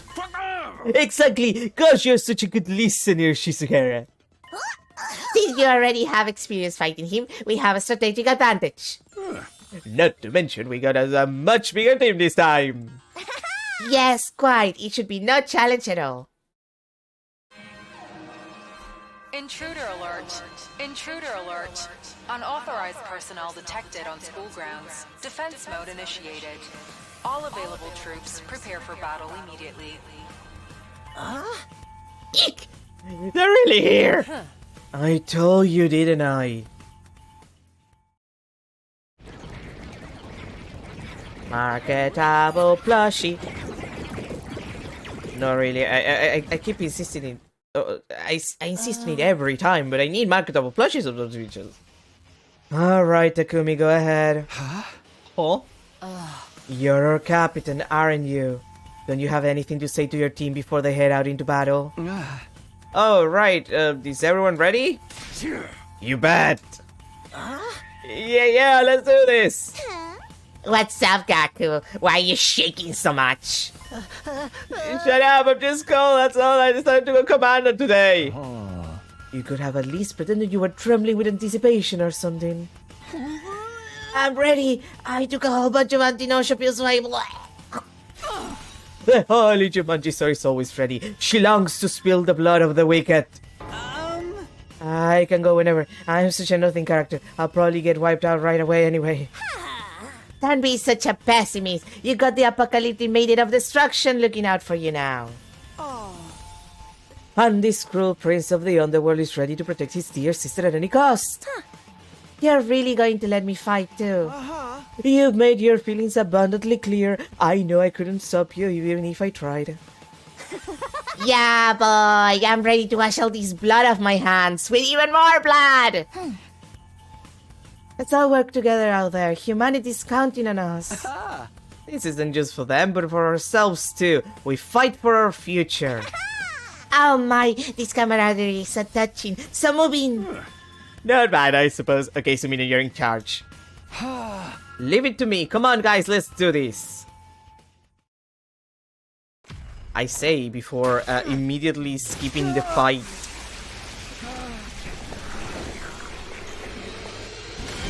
No offense to Mubram, but I fought him so many times already.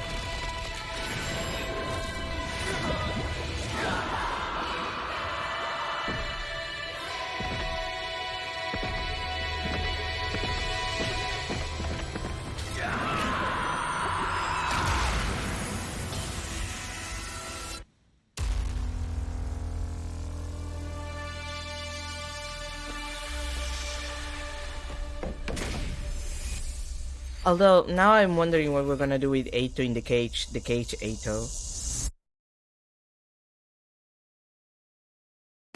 Like, everything is a little too normal with the rest of the, group. It's like, our only real issue right now is Eito. So, what are we gonna do with that one?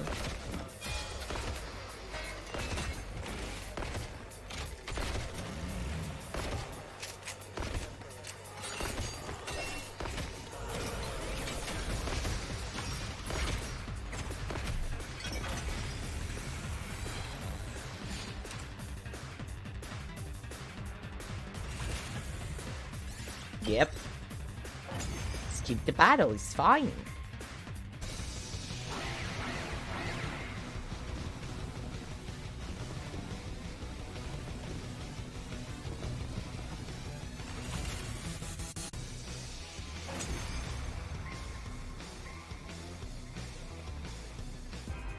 Huh? Who is that? Oh, hi, Veshnas. On the edge of the battlefield watching us fight was a figure I didn't recognize. Is that the commander you guys fought before? No, don't worry about it. No, that's not him. Yeah, that guy was a straight-up giant. Maybe he's gonna transform and get big again? No, that's not it. I've never seen that person during the whole of my previous 100 days. I have no idea who they are, but they're not a commander, that's for sure. Don't get distracted, Takumi. That's not who you should be focusing on now. Huh? Over there? Who's this? Another party crasher? Hi, Mubrum. Ah, that's him, guys. Yes. That's the commander we faced on our first day here.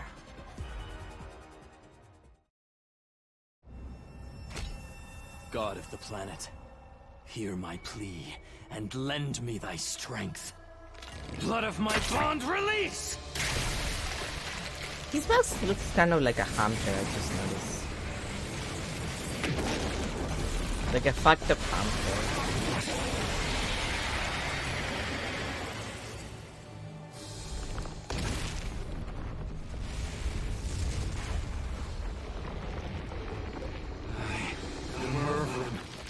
The paragon of order.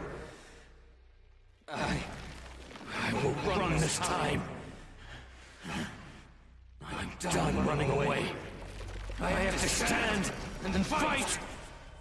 All of you, stand aside!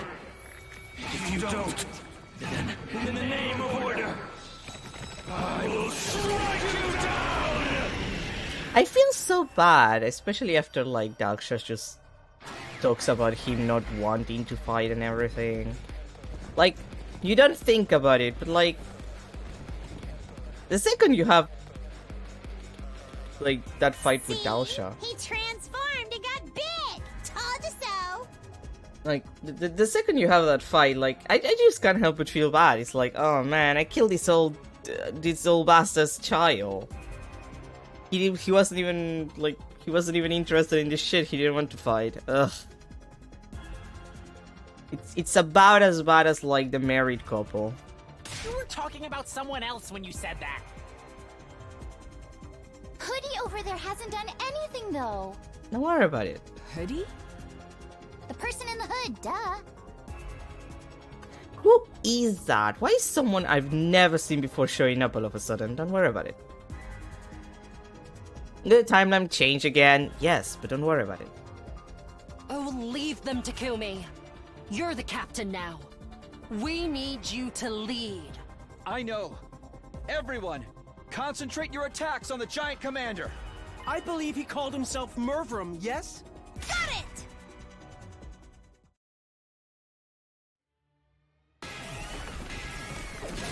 I will run!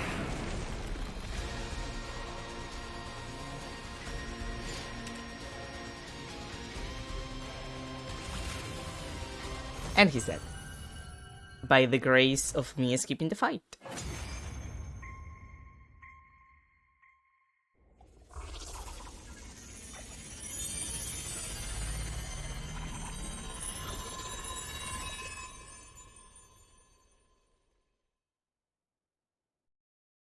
Is it actually over this time? Did we win? Yeah. I think so. Wow! Go us! Excuse me while I go rip out that Mervrum guy's appendix. What is with you and appendixes? Why just the appendix? Don't worry about it. What happened to Hoodie? I looked around. The mysterious figure had disappeared at some point during the battle. Who was that anyway? Don't worry about it. Mayhap a simple wanderer? What do we do with this guy? He ain't dead yet. The Camaro pointed to where Mervrum lay on the ground, heavily injured but still breathing.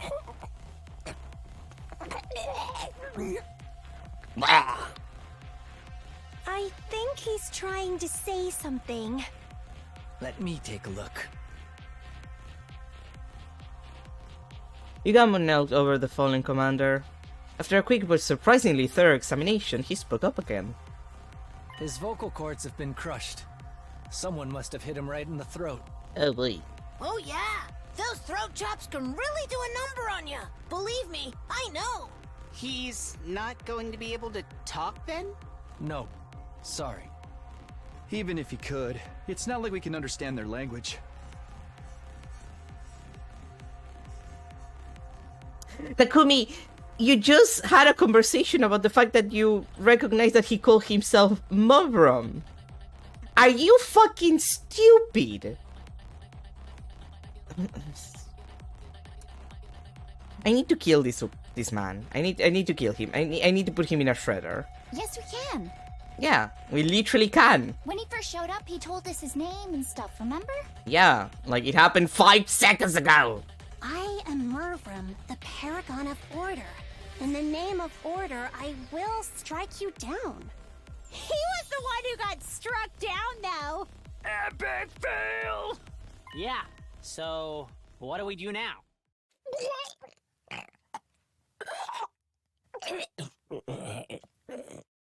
At this point, maybe just put him out of his misery. Did you call me? Nobody even mentioned you. Yeah, nobody call you. But you're all in need of guidance, right? You want to know what to do with Mervrim? Well, yeah. The answer's easy. Just put him out of his misery. You know, on this one situation, I don't disagree. Unless there's a way to fix his vocal cords, because, oh boy, he sounds like he's in pain. But I don't like that I'm agreeing with Siray. Do what? Finish him off and take his hemoanima for yourself. If you guys want to win this war, you'll need to do everything you can to increase your power. This is for your own good, not to mention the good of humanity. Go on, you know it makes sense. Give him what for, Mr. Sumino?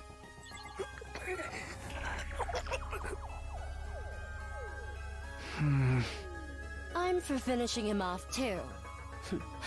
I'll let you decide who does it, Takumi. Just do as you're told. Follow my instructions and don't ask questions. Provided the work gets done, I'll answer all your questions on the evening of day 9. Make your choice. As our captain, this is your responsibility.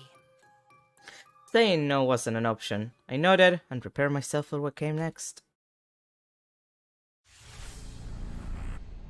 Okay, who hasn't committed enough murders? Who hasn't committed enough war crimes in this team?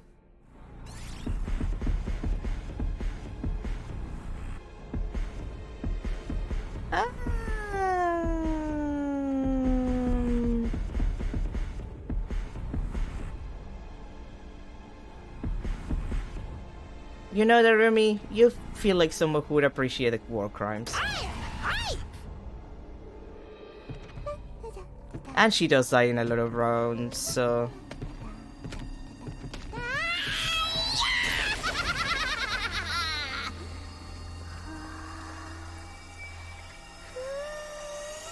This is so crazy!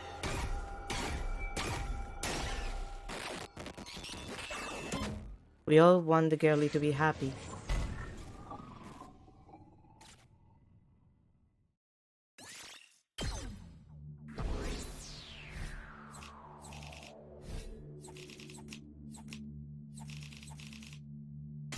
Right, I forgot at the beginning the BPs are fucking shit. Like we're not gonna get enough to actually like level up the last couple of levels that we have. Like it's gonna be bad. Somehow we all made it through the battle in one piece. I took a shower afterwards to try and get my head together. We decided to meet up in the rec room that evening to celebrate our victory. It's a little early, but maybe I'll head over there now.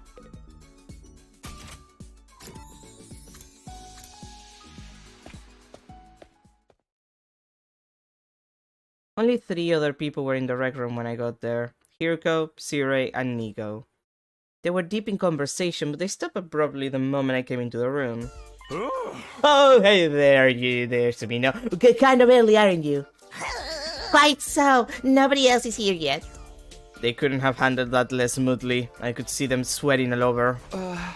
What were you guys talking about just now?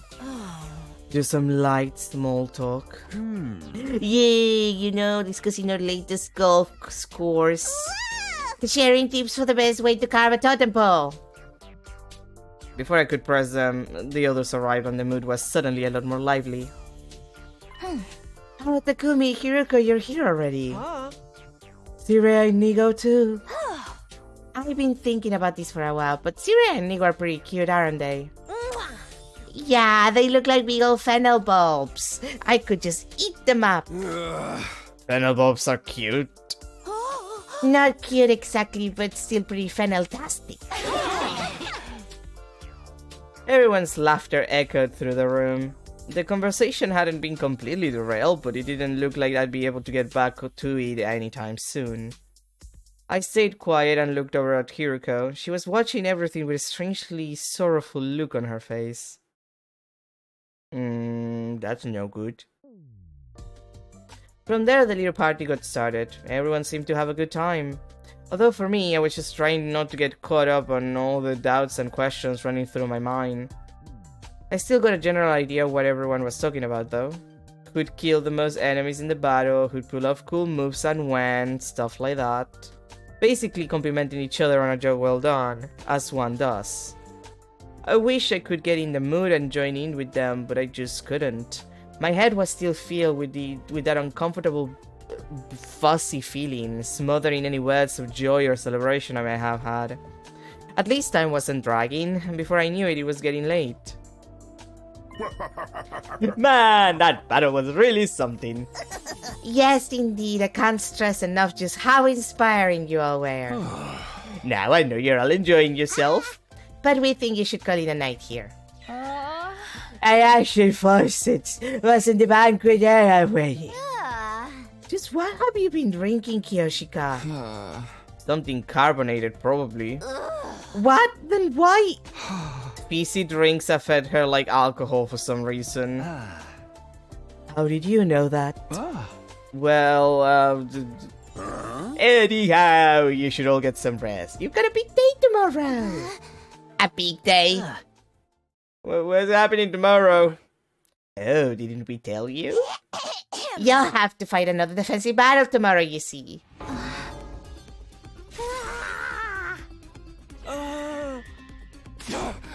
Why the hell didn't you bring that up sooner? Yeah, that can't be right. It doesn't make sense. Really? Why not? Isn't it obvious? Tomorrow is only day 8. And? In my last timeline, nothing happened on day 8. There was no attack here at Last Defense Academy or over at Second to Last Defense Academy. We shouldn't have to fight another battle until day 17, so why... Sire Inigo, are you sure this information is accurate? No doubt about it, we had another default from the eggheads on the artificial satellite. Aerial observation and all that, don't you know? You're lying, you're making it up. Nothing like this happened the last time. The last time? Calm down, Takumi, I think all the fatigue is getting to you. Hiruko had been talking to those two when I came in. Was she in on these two, or maybe... That's how things stand, just do tomorrow like you did today and you'll be fine. That's right, I know you'll do an admirable job. Yeah, well, I guess it wasn't too bad today. We'll probably do okay again tomorrow. Damn right we will. Heck, I feel like I could take him on all by myself. Count me in, I'm always down for killing stuff. If we work together, I know we can do this. Let's show the Jabbas who the real main event is around here. I guess we have no choice. If this party's over, then on to the after party.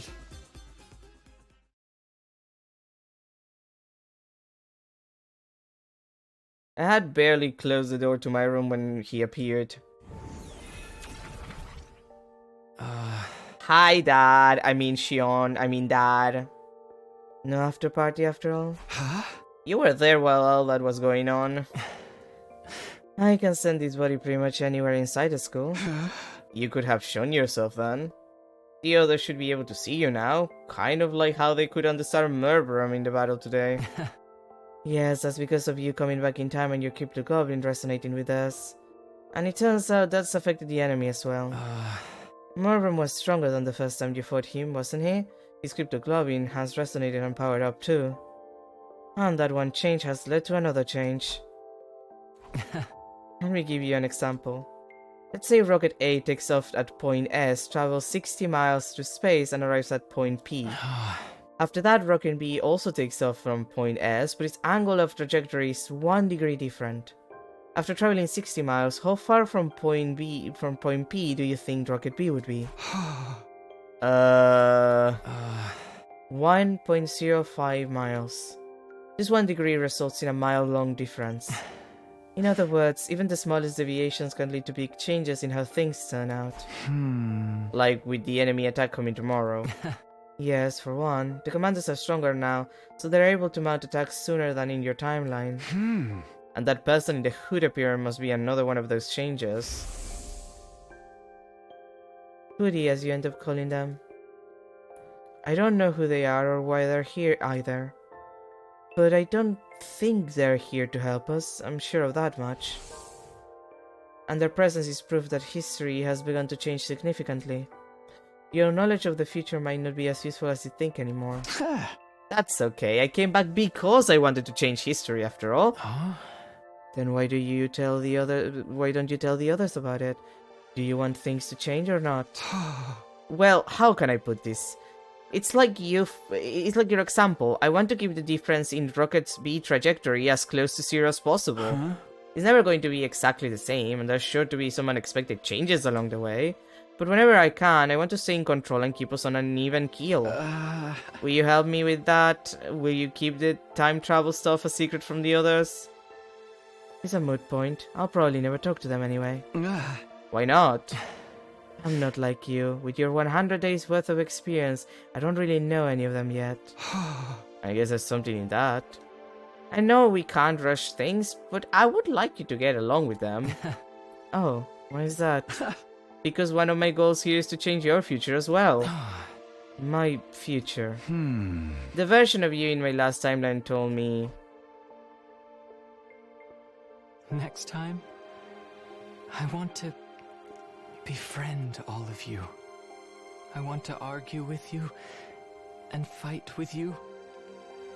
And until the moment I die, I want to do everything I can to live. I said that, huh?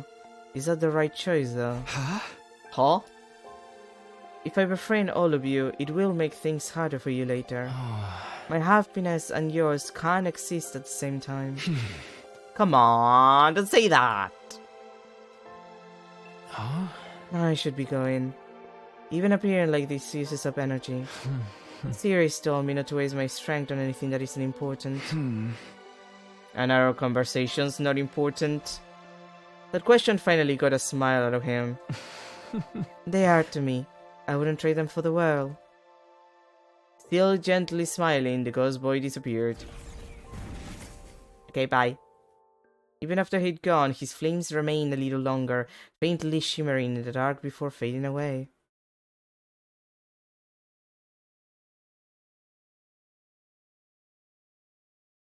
Free time?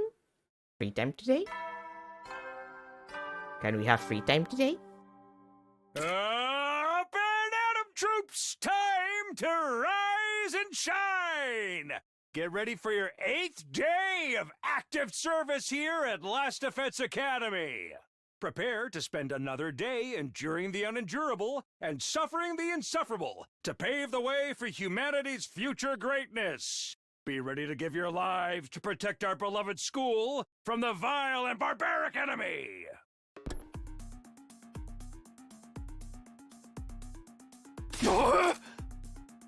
No freaking way! Give me one good reason we should agree to this. I keep telling you, we need every extra bit of firepower we can get. The argument began in the cafeteria that morning after breakfast. Siri and Nigo were nowhere to be seen. Apparently, they were shut up in the war room, nailing down the strategy for the battle today. At least in Eito, though. Isn't that going too far? You guys are new around here, so I don't think you realize just how much Mr. Aotsuki despises humanity. You'd understand if you heard it from him yourself. Actually, we spoke to him already. We all went to talk to him in his cage earlier this morning. It was our first time meeting Sir Eito. Until now, we'd only heard about him. What can I say? We were curious about the kind of guy he really was. Yeah, so what happened? Well, he did say we look like hideous monsters. Seriously, there's no way to talk to a lady. Back in my federation, I was considered one of the more attractive wrestlers. I still have all of my own teeth and everything. He also spoke passionately of his disdain for the evil lurking in the hearts of mankind. And he said humanity deserved to be totally wiped out. How can you even think about working with someone like that? Because he also said he wanted to fight alongside us. What? It's true. I find you all absolutely repulsive. But that doesn't change the fact that you're the only friends I've got. Damn, what a statement. Okay, like that's such a statement. I want all of us to survive more than I want to destroy humanity. Are you sure? Are you sure, hon? So please, allow me on the battlefield again. Are you sure, hon? And you believe him? That's all it took to get you on his side? Not exactly, but it doesn't seem right to keep him locked up like that. He never actually committed any serious crimes, right? Of course he did. He tried to destroy Sirai. Tried and failed. You can bet he would have if he could have. If Takumi hadn't stopped him, he'd have succeeded. Besides, attempted murder is still a crime. Is it really murder in this case, or more like destruction of property? Either way, the punishment feels a little harsh. It'd be a different story if he'd, say, torn the team apart from the inside and kill a bunch of people. That's exactly what he did, and without any of us ever knowing until it was too late. It's just that no one here knows that. Not the new guys, or the ones who started out here, who, to be fair, weren't killed by him because that was in a different timeline. The fact that they're even thinking about giving him another chance shows they have no idea what he's really capable of. If they'd experienced what I have, if they'd seen what he did, I was seriously considering telling everyone the whole truth. But before I could, I'll kill him. When Hiruko said that, everyone turned to look at her. If you let Eito out, I will kill him, and then I'll kill myself. I had Eito only for a week, but if anything happened to him, I would kill everyone in this room and then myself. The air in the room immediately got a lot more tense. I had someone gulp, and it echoed like a gunshot in the silence. You're not being serious, are you? That's serious. If Eito is allowed to go free, it's all over for us. We'd be better off resetting the whole thing. Resetting?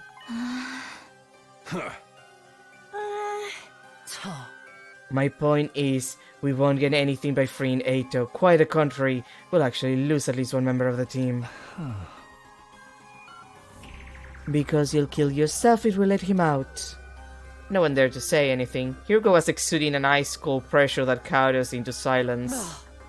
Of course, it's not my decision to make. We should really leave this to the captain. Hey, yeah, you haven't said anything in a while, Takumi. Is something the matter? And just like that, everyone's eyes were on me. I wasn't about to get intimidated, though. Even if Hiruko hadn't spoken up, my mind was already made up a long time ago. The answer is no, we're not letting Eito out. You can all say what you want, but I won't allow it. Not now, not ever. The members of the team who started out here all looked relieved when they heard me say that. The ones who came from the other academy looked a little disappointed, but didn't argue. Well, if you feel that strongly about it. I guess that's that. We can probably let him out later. Once we're sure he's gonna behave. I'm so bored. How long are they going to make us wait? Oh, did you say gourd at one point? It will be night soon. Aren't they ever gonna get here?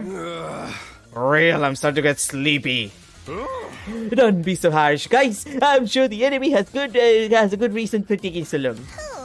Perhaps they missed their train and had to wait for the next one. How about we all do that to kill some time? Do what? A killing game, of course. Who wants to die first? Intruder alert. Okay. Intruder alert. Unauthorized personnel detected on school grounds. Defense mode initiated. All available troops prepare for battle immediately. Ah. Sorry, Terumi. Looks like the killing game will have to wait. Well, that stinks. I'll just have to kill a bunch of invaders until I feel better. Yeah, I believe that. Don't worry, girlie.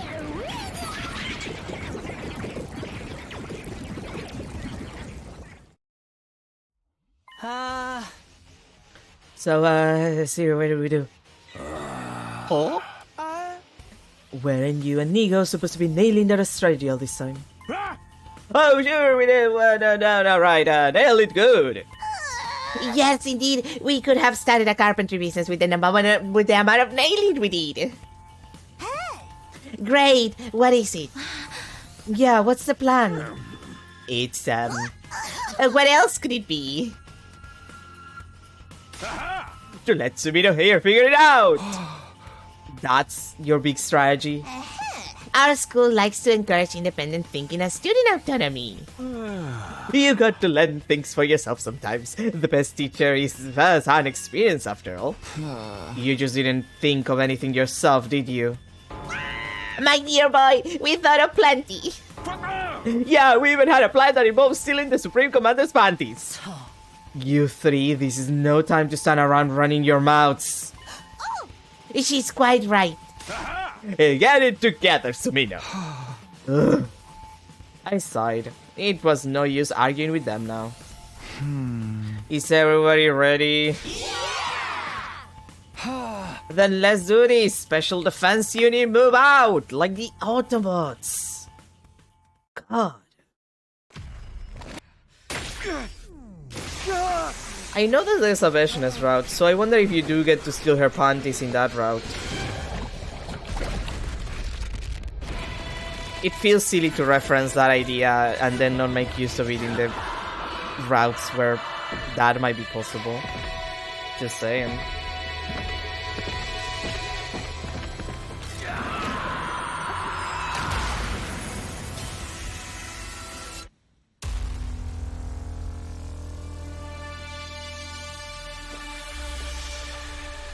There's also the question of what kind of panties she would wear. For some reason, I feel like Veshna is the kind of woman that goes commando everywhere. Even with jeans.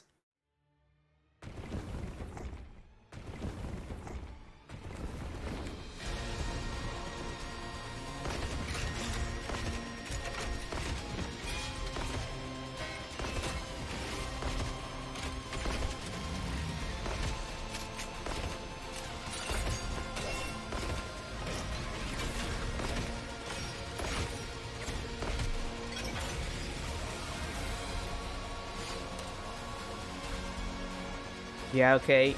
Can you let me skip? Yes, thank you. I hope we get free time soon. I could do this all day! This is easier than taking a splash in an inflatable bounce house! Don't let your guard down yet. Look over there.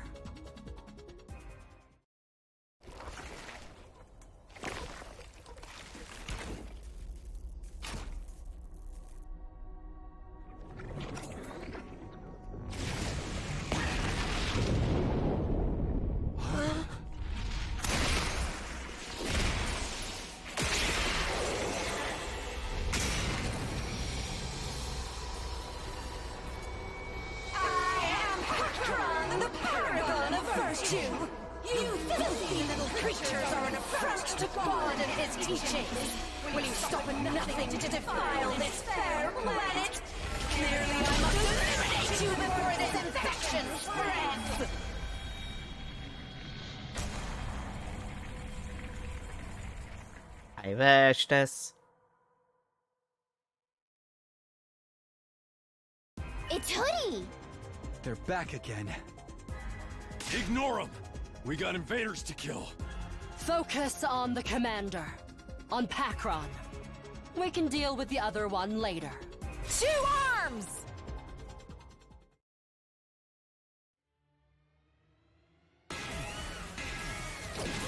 Lord, hear me!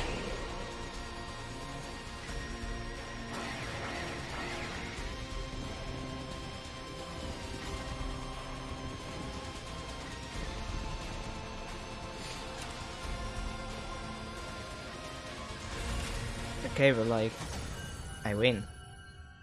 I've already done this so much. Passionate, are you gonna do something? Another bloodbath. We really did a number on these guys. All thanks to my galactic bazooka, of course. Are we naming our attacks now? More importantly, what do we do about them? Hima pointed to where the figure we dubbed Hoodie stood. They began walking toward us with slow deliberation. Then they pulled back their hood, revealing... That's the Supreme Commander! Aye, bitch. What? Sirei told us earlier. This is who's leading the invader army. Her? That's the big boss? I'll thank you not to refer to me by such a vulgar term. But everybody loves Big Boss. He's the biggest boss that there ever was.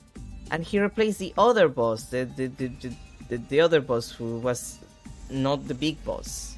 She was a different boss. The Supreme Commander brought her hand up to her mask. Among my people, I am known as Veshness, the Paragon of Hope. There is something funny that she's a Paragon of Hope of all things. Well, I still say I'm cuter. No one said anything about her being cute. So you can understand us now, too? Veshness narrowed her eyes in response to my question. Was that your attempt at a bluff? Or do you really not know? The hell are you talking about? She was silent for a moment. It seemed like she was thinking about something. Finally, she spoke again. I see. Some days ago, my warriors and I experienced a sudden surge of power. That was also when we became able to understand your language. I came here to find out what caused it, but it seems you don't know either. Everyone cast troubled glances at each other, only Hiruko reacted differently. It was subtle, but for a moment it looked like her mouth twisted into a satisfied smile. All this is going over my head! We gonna kill this girl or what? That's right. If we can defeat their leader, it will end the war here and now. Nozomi, I hate to break this to you, but that's not how wars generally work. Even if you kill the leader, there's gonna be people replacing them. So you're kind of fucked. Don't bother. If you fought me now, I'd only massacre you in one fell swoop. Look, we both know that's not true. Like, we both know that's a lie. Everybody's at level... Well, almost everybody's at level 17. Like, the team is fucked up. Like, we have Laciel. I could beat the shit out of you, Veshness. Like, you know that's not true. You can't just admit that you don't want to fight us. That's cool. That's fine. And where's the fun in that? I'd rather take my time and make it really hurt. I'll pick you off one at a time to make it clear just how powerless you are and inflict true despair on the rest of you. Junko Nojima jump scare. She pointed upwards as she said this, right at the artificial satellite. Now, if you'll excuse me, I need to take back Pakron's remains. Pakron? That's the commander we just defeated, isn't it? In the last battle, one of you absorbed Mervrum's cryptoglobin. You saw that? Yeah, she was there. Yes. I wanted to see your vile, barbaric nature in action. But I won't let the same thing happen today. Huh? Veshness moved before we had a chance to react. In a flash, she leapt over us to where Pakron's corpse lay, got it in her arms, and was gone. She's gonna eat it in private. Wow. Pretty mortifying how easy that was for her. Damn it! How enraging! If you have to get a rager, do it in your own time. Well, even if she got away, it's not all bad. Yeah, we still won the battle. We can be happy about that, can't we? I guess you're right. All right then, here we go. Special Defense Unit! Best in the world! Indestructible and undefeated! You guys, why are you being cringe? Never lose! Never yield! Special Defense Unit, fight on! It's like they want to end up in a cringe compilation. We made it through our second defensive battle. Or our third, if you counted that one on the very first day. And so far, none of us had died. I just hoped we could keep this up. But I didn't want to bring the others down thinking like that. After everything we'd been through the last couple of days, they deserved to enjoy their victory.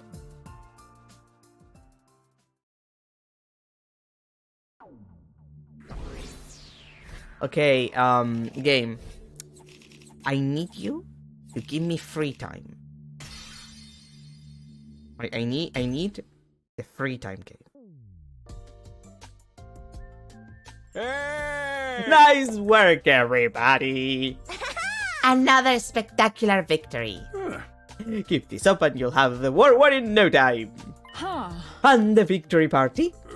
That's what last night was for. We can't have you cutting loose every time. This is a military academy, not a rowdy college town. Alas, I was looking forward to more revelry. When's the next attack due anyway? I believe. Day 15. At least that's what Sira and Nigo told me before. Right, of course, Weedy. Thanks for the reminder, Shishuhara.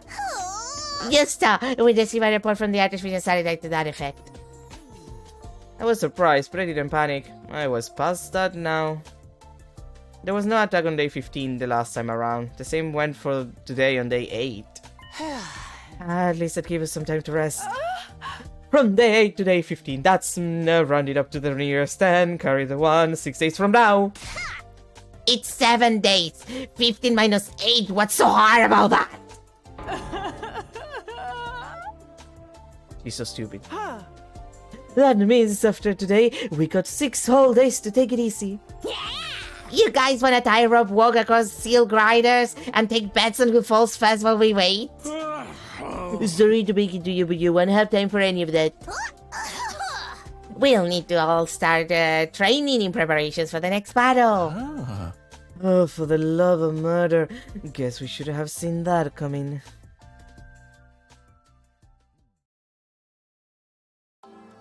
After that battle, we took our time over a late dinner and went back to our rooms. I stayed out on the roof though. I was thinking about Hiruko. Starting tomorrow, I'm going to have a lot to do. Just do as you're told. Follow my instructions and don't ask questions. Provided the work gets done, I'll answer all your questions on the evening of day 9. That was on day 5, and for the past 3 days I'd done everything she asked me. There really was a lot to do. We've been so busy I hadn't even had time to think about all the things I wanted to ask her. But all that was about to change. Tomorrow was day 9, the day I'd get my answers. How did you do this to eat this time, Hiruko? I won't back down until you've told me everything. I was conscious of a weird, restless feeling in my chest. Was it from anticipation, or was it something more like fear? At that point, I still couldn't say for sure.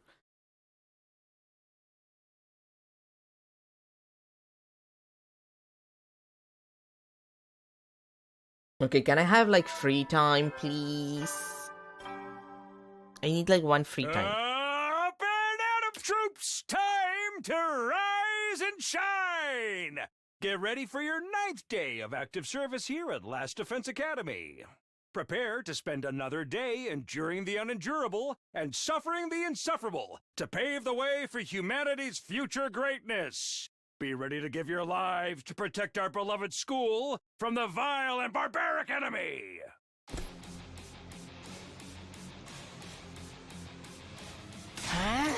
Takumi, complete. He's Eito. He. A little after breakfast, Shoma came charging into my room in a panic. Eito, what did he do now? He's not in his cage. He's gone. He escaped. What? I was on my feet before I knew it. I followed Shoma and we both rushed outside together. Where's everyone else? You're the first one I told. Takemaru knows too, though. He and I were doing our morning training in the courtyard. That's when we noticed the cage was empty. Alright, go tell the others about this. I'll look for Eito. Okay.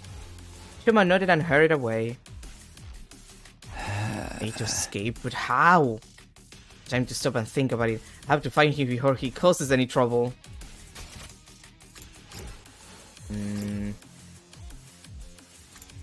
Go to the courtyard.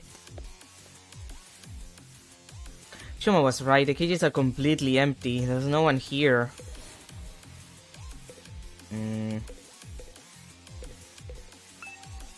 Does this mean I can't go inside? No, I still can't. God damn it.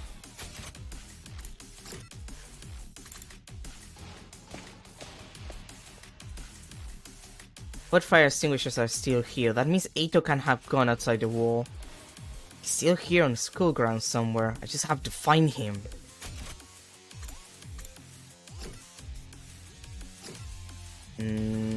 Oh, the defense room door.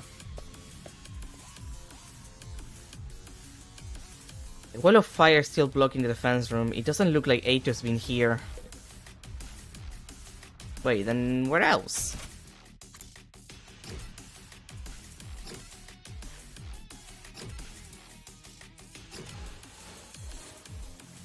Like, which other room is teleportable?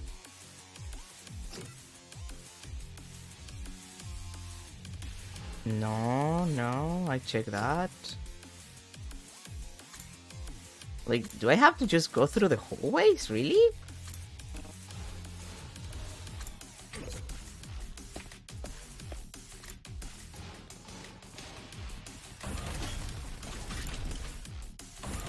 That's the boys' bathroom. Leisure lounge. Where's Takemaru again? It's in the infirmary, okay. Just a check. Finally, I stepped into a room, and there he was. I'd found Eito, but that didn't mean I could relax. Don't make me ask again, bastard. Just what the hell are you doing in here? He looks like he doesn't give a shit. You've asked me that plenty of times already, and I keep telling you I got curious about something. I wanted to learn more about how the Revival-Matic works, so I just... That's not what I mean! How did you get out of your cage? Tell me that! Magic and rainbows and the power of friendship. Hey, calm down, Takemaru. How am I supposed to be calm at a time like this? Ain't you the one who said it'd all be over if this guy got out? I did, but... Yeah, he hasn't done anything yet. Calm down. Now fess up! How did you escape? Takemaru shook Eito violently, but he didn't look the least bit concerned. I had some help from a friend. Let's just call them Kay. Uh-huh. He just wanted to find out by fucking around, exactly. Also, hi Kay, best boy from Virtue's Last Reward. They unlocked my cage for me. What? Well, who was it? Who's Kay? Well, it could be K for Kirifuji, that's Nozomi. K for Kurara, but that's unlikely. No, I'm afraid I can't tell you. I could never betray a friend's confidence like that. Then I'll just have to force it out of you! Takemaru, no! Takemaru already had his fist raised high. I tried to grab his arm and pull him away from Eito. It didn't exactly work out.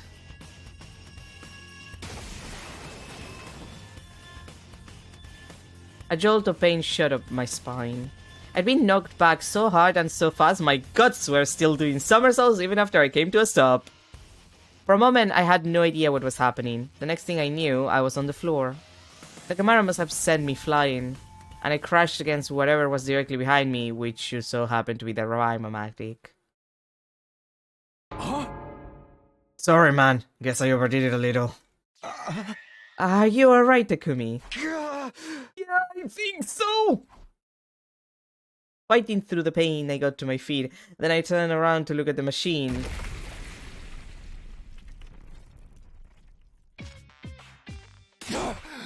Huh?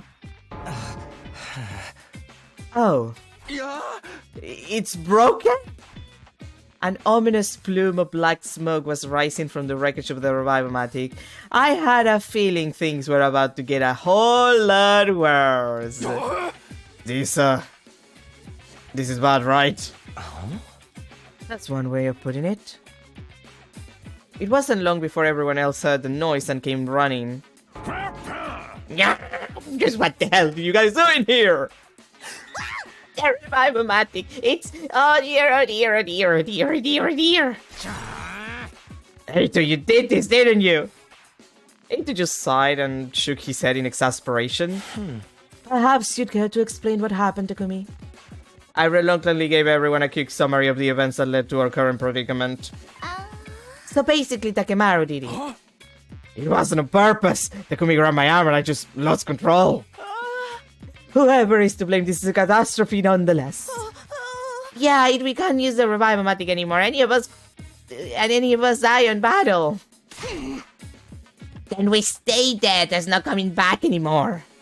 The whole group seemed to freeze up for a moment. A lot of them started to glare accusingly at Takemaru. Oh, come on, everyone, it's not all that bad. Maybe we can repurpose the wreckage and use it to grill fish. I'd better inspect the damage and see if I can repair it. Before you start, it's back to the cage for you, Otsuki. I don't remember saying you could wander around as you please. You guys take him back to the courtyard. Nigo and I will get this thing started here. Well. I see how it is. Okay, now that we found Eito, it's time for his execution. Oh, allow me. Hold on, nobody said anything about killing him. We're just locking him up, right? Let's just get on with it. Everyone, wait a minute. Shuma broke off from the group and ran over to Eito's cage. After inspecting the door, he turned back to us. His cage is still locked. Huh? A moment later, Hiruka groaned and hunched over, her face twisted in pain. What's wrong? Just as suddenly, she raised her head again and screamed out a warning. No. Not that cage. We have to put him somewhere else. Huh? Why? Wait. I can't explain it. Just trust me. This is all so sudden. Yeah, you gotta at least give us a reason. Everyone looked confused and a little uncomfortable. But that atmosphere soon dissipated when there was another scream, this time from Kako. Blim blam blam, I see it all now. What? Seriously, what the hell is going on? That was the sound of Kako's detective senses going off. I assume you've made another brilliant deduction, Sister Dearest. Oh, it could be Kei for Kako. Eito, you said that Kei opened your cage for you, right? That's right. So then, why is the door still locked? Well... Did Kei lock it again? Now that wouldn't make sense. The cage would have been empty. There'd be no point in locking it. There's only one key to this cage anyway, and that key is... My god, Siri gave it to me when we left the infirmary. So how did Kei open the cage in the first place? If Siri had the key up until now, there's no way anyone else could have opened it. In other words, there never was any Kei. Eito escaped from the cage all on his own. Everyone gasped and looked at Eito. In response, he just smiled. I see, that's an impressive theory, but even assuming it's true, how exactly did I get out all on my own? Oh, well, you must have... I don't have a clue. What a pity. Shall I tell you the answer then? Oh. Your first guess was actually the right one. After I left the cage, Kay locked it up again. I'm calling BS. Ah. That does sound pretty illogical. Perhaps we consider the alternative.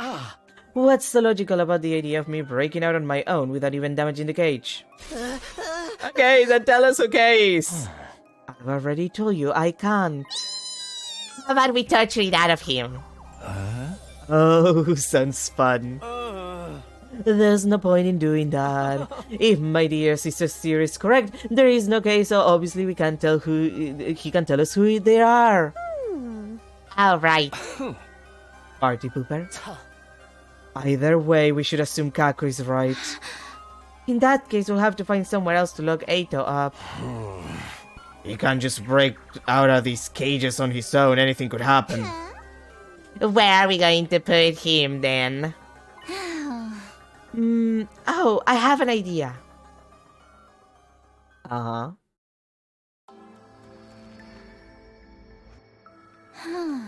How about in here?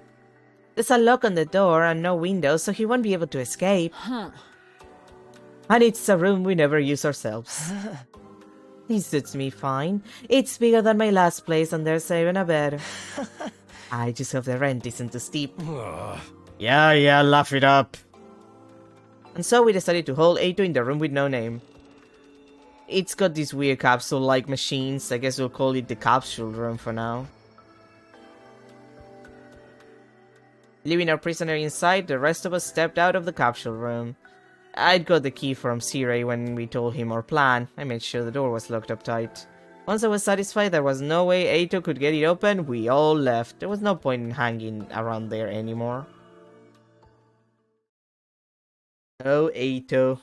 You silly man. I had a lot on my mind. Eito, the broken Revive-O-Matic, this mysterious K person, and whether or not they really existed.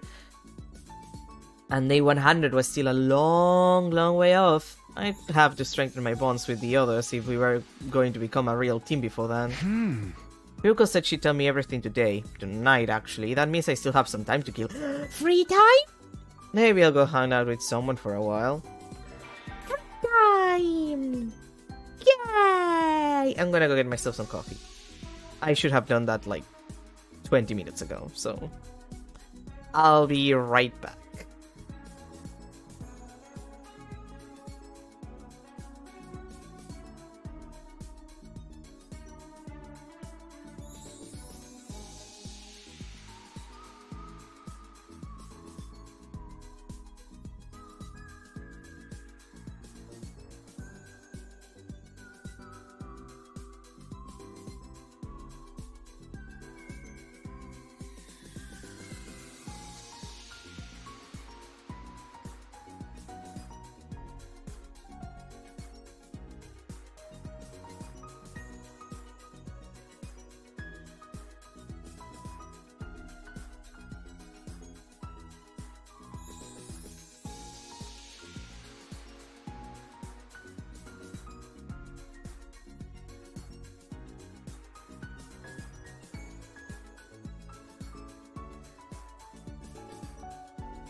Alrighty, we're back.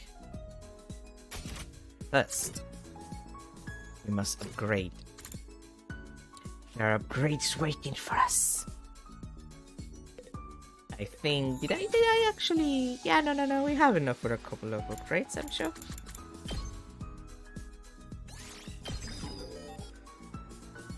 So I prepared my coffee in a special way the other day. And I want to talk about it.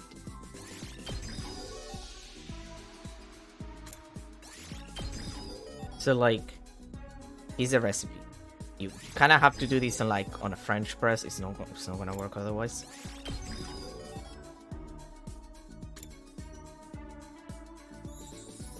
What you need to do is you put your coffee. You put some chocolate. Now, it could be shaved chocolate. It could be like the pre-prepared like chocolate milk powder, or it could just be like, you know, the kind of powdered chocolate that you would use for baking. I use that kind, but you can use any. The shavings do give it a nice texture. The chocolate shavings do give it a nice texture. Like, I'm not gonna deny it. And then you put cinnamon. You can take out the cinnamon if you don't like cinnamon. And you prepare the coffee. And once you put the water there, you put like one spoonful of vanilla extract, and you mix it out well, and then you let it rest. And that shit is a choice.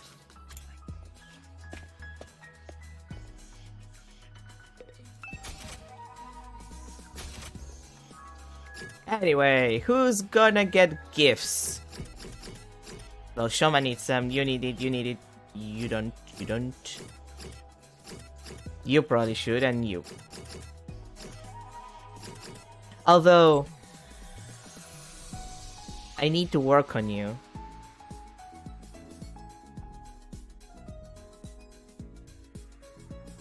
And there's a bunch of preferred gifts that I haven't given you yet. Let's work on Takemaru first.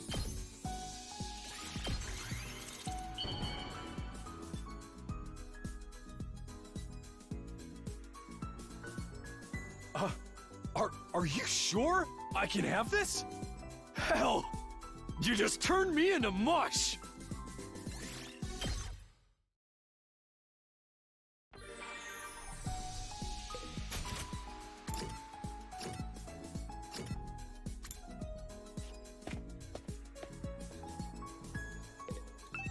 Like, it's kind of sweet, even without sugar. That's a good thing about it. And if you put sugar or like milk or something like that, it doesn't take away from it.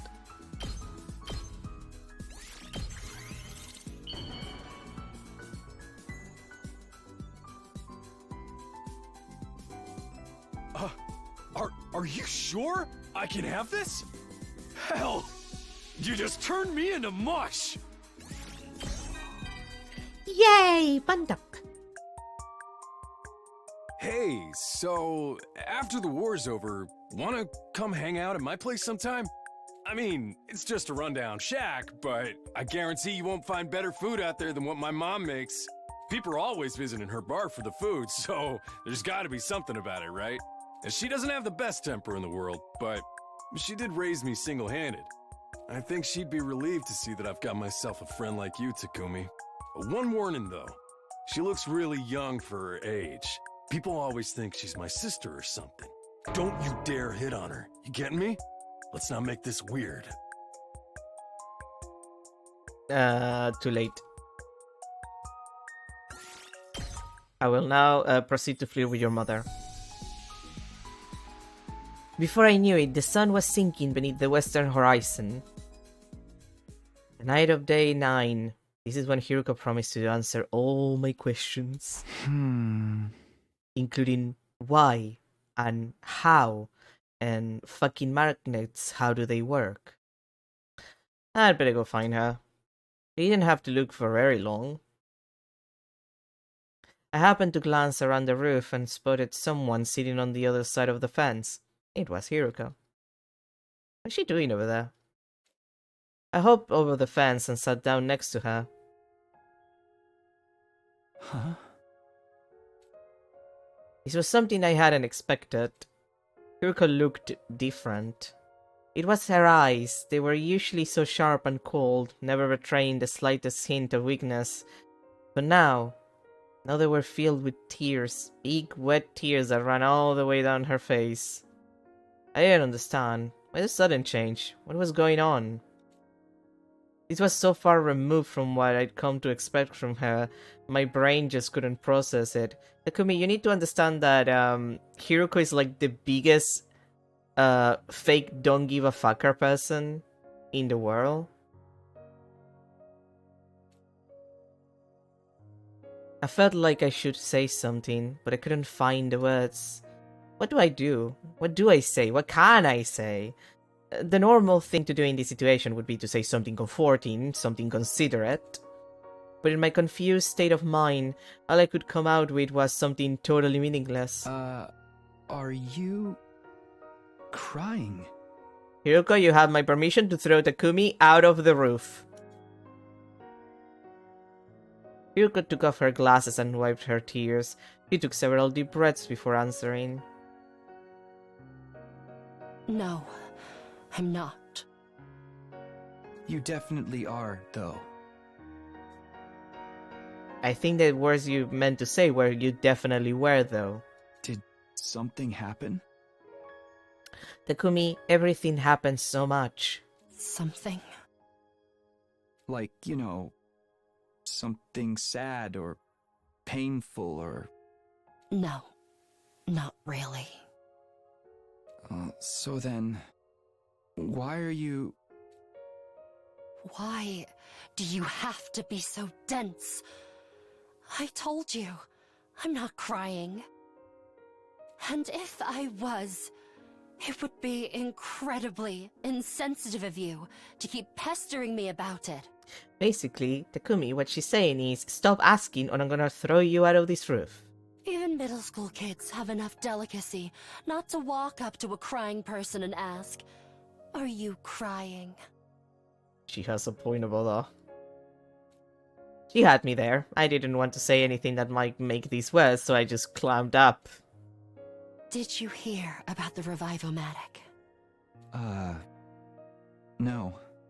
It was damaged pretty badly. Sire and Nigo have made some repairs, so we should be alright. We can at least revive each other again.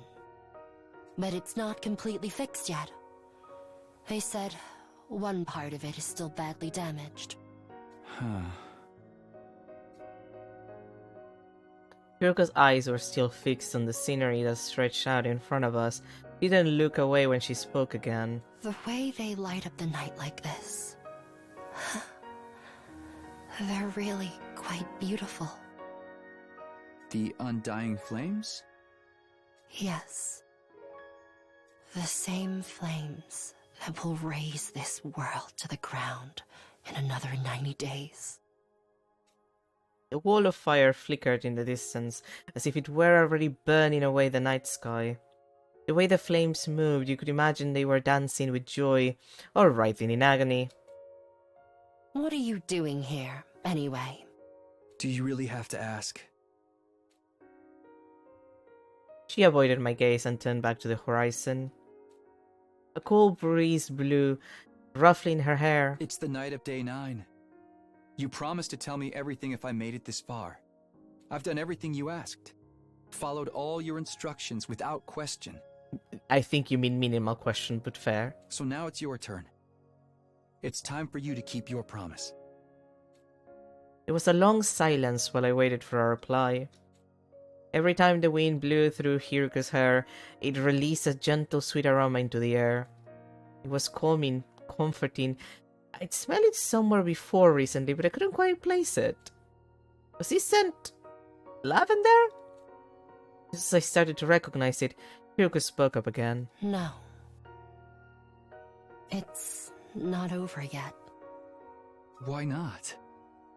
My instructions.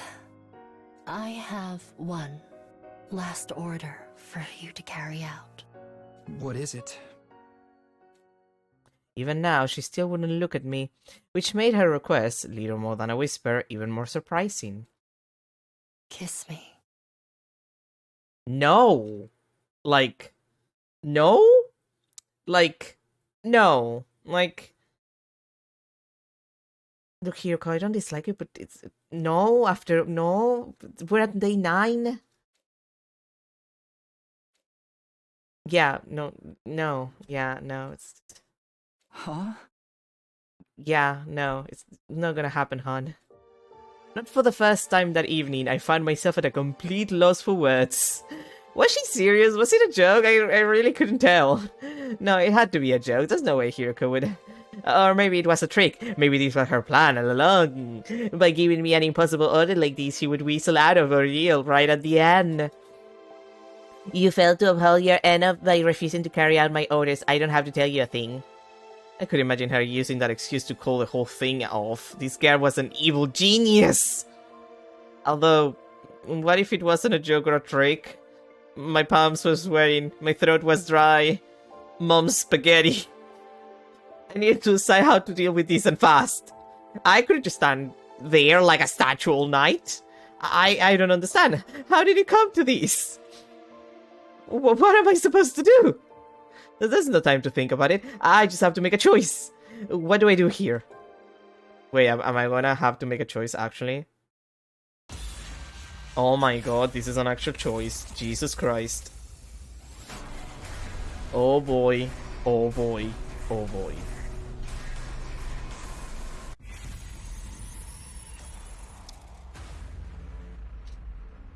See, the issue here is that I don't think Takumi would do it, and I wouldn't choose it. But also, when a bad bitch tells me anything, I do it, so it's gonna have to be yes. We'll do no later.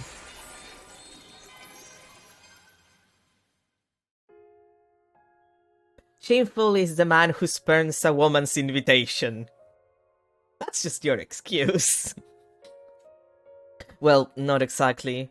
I was just trying to mess with Hiroko. I would bring my face ever so slightly near her, making her believe I was serious.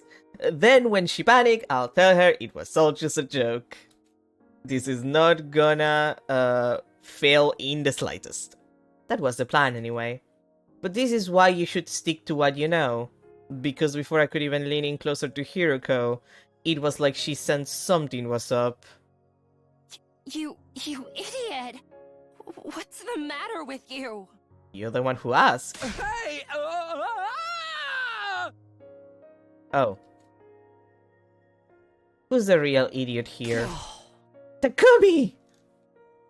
Hiroko shoved me by the shoulders and I plummeted headfirst off the edge of the roof. Yeah. My head split open like a watermelon and splattered my brains all over the place.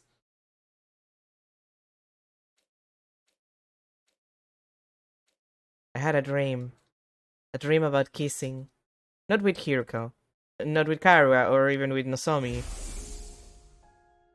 But with Kurara. What? With Kiyoshika. And with Tsubasa. What? But why? For some reason, I felt this sense of guilt. Guilt? Toward who? Is this a romance route? Did I accidentally walk into the... Day 24?! Chad, I think I accidentally walked into the romance route. Huh? Why am I sleeping? I opened my eyes and saw a familiar ceiling. The ceiling of my room inside Last Defense Academy. But why was I sleeping? All I remember is that I made up my mind to live all 100 days here again. I remember stopping Ito from killing Sirei. I remember deciding not to tell everyone about the time travel. After that, it all gets blurry. How did I get back to my room? Hey! Ah, Takumi, you're finally awake. Moko, couldn't you at least ring the doorbell? Wait, what are you doing here? I'm here to eat you. Just jokes. We've been taking shifts to look after you. Today just happens to be my turn. Look after me? Is something wrong with me? More importantly, you should still be at second to last defense academy. I swallowed down my remark before it could escape my lips. If I said the wrong thing, I might accidentally reveal that I traveled through time. Moko must have sensed something was off from my behavior. Takumi, do you have any idea what day it is today? What day? The last memory I have is of day 3. Day 4? I see. Well, as long as you're alive and well, that's all that matters. I think we accidentally stumbled into the romance route. Well, do you get the general idea now? Yeah, I think I'm good. Hiroko and I fell off the roof on day 9 and lost consciousness until today, day 24. Right? Yeah, that's about the size of it. How about you, Hiroko? Well, I'm a little confused, but I believe I understand. After waking up, Moko brought me to the cafeteria where everyone was gathered. They explained everything that happened to me and Hiroko. Let's see if I have this right. On the evening of day 9, Hiroko and I fell from the roof and died. Our bodies were found and immediately brought to the Revivomatic for resuscitation, but the machine bugged out and I was brought back with an incomplete memory. That's why my memory stopped suddenly. Hiroko didn't remember anything past day 3 either. In other words, how we fell off the roof and what exactly happened to us was as much a mystery to her as it was to me. Yeah, maybe the two of you shacked up for the days you were missing and threw yourself off the roofs in a lover's suicide. Come on, we'd never do that. It's so nonsensical that it's not even worth refuting. Anyway, Takumi, do you really not remember? I told you, everything after the middle of day 3 is gone. Why do you keep asking anyway, do you? No, I don't remember a thing. That's why I'm asking you, so I can find out what happened. Wouldn't it be interesting if one of you was lying? Come on, take off your tinfoil hat. I can assure you that both of them are telling the truth. How the hell can you be so sure? Because of the problem with the Revivomatic. When we brought Sumino Shizuhara back, the most recent available backup was from the afternoon of day 3, so the lack of memory is scientifically proven. There's absolutely no chance one of them is lying or keeping the truth to themselves. But that doesn't make sense. We got together with you guys on day 4, didn't we? So shouldn't their memory cut off before our team introduced ourselves? How did Takumi know who I was when he woke up? Hey! Well, it was because of my memory of the previous 100 days, but I couldn't come out and say that. I decided I wouldn't tell everyone about the time travel. That's a good point. Maybe there's some memory fragments still lingering in my brain? Well, that's fair enough. Anyway, looks like we're not going to have any fun mystery here. What a total drag. Well, I know you're still totally confused, so I guess we should finish explaining everything. Our friends filled us in on the events around the afternoon of day 3 to our deaths on day 9. Then they told us everything that happened up until today, day 24. I had some lingering questions, but they were too trivial to bring up. After all, according to Moko, we hadn't had any casualties while the two of us were knocked out. We really put in the effort. While you guys were out, we swore we wouldn't lose anyone. Well, maybe we should have just stayed unconscious so the battles would keep going so well. Speak for yourself. Come on, this is our first time with the whole gang in ages. Be nice. He must right, although I understand it if you can be nice to discussing Oshoma. Everyone's here in one piece. Things are good now, right? Right, everyone was so worried you guys might never wake up. Seriously, I was so freaked out. But thankfully, nothing bad happened, so now you're all caught up. Wait, actually... What is it? Kuraraki Yoshika Tsubasa? What? Fusut! Huh? The three of you were so worried about them, but you haven't said anything today. Oh, right. I'm just feeling like, whoa, great to have them back. I am simply filled with emotion. I'm not nervous or anything. I wasn't worried at all, mind you. Keep running your mouth and I'll super glue it shut. Oh, then how am I going to get my protein? Oh, right, a dream.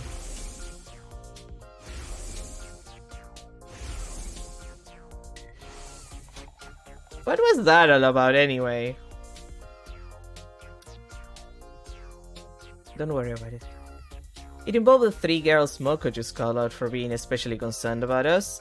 That's probably just a coincidence, right?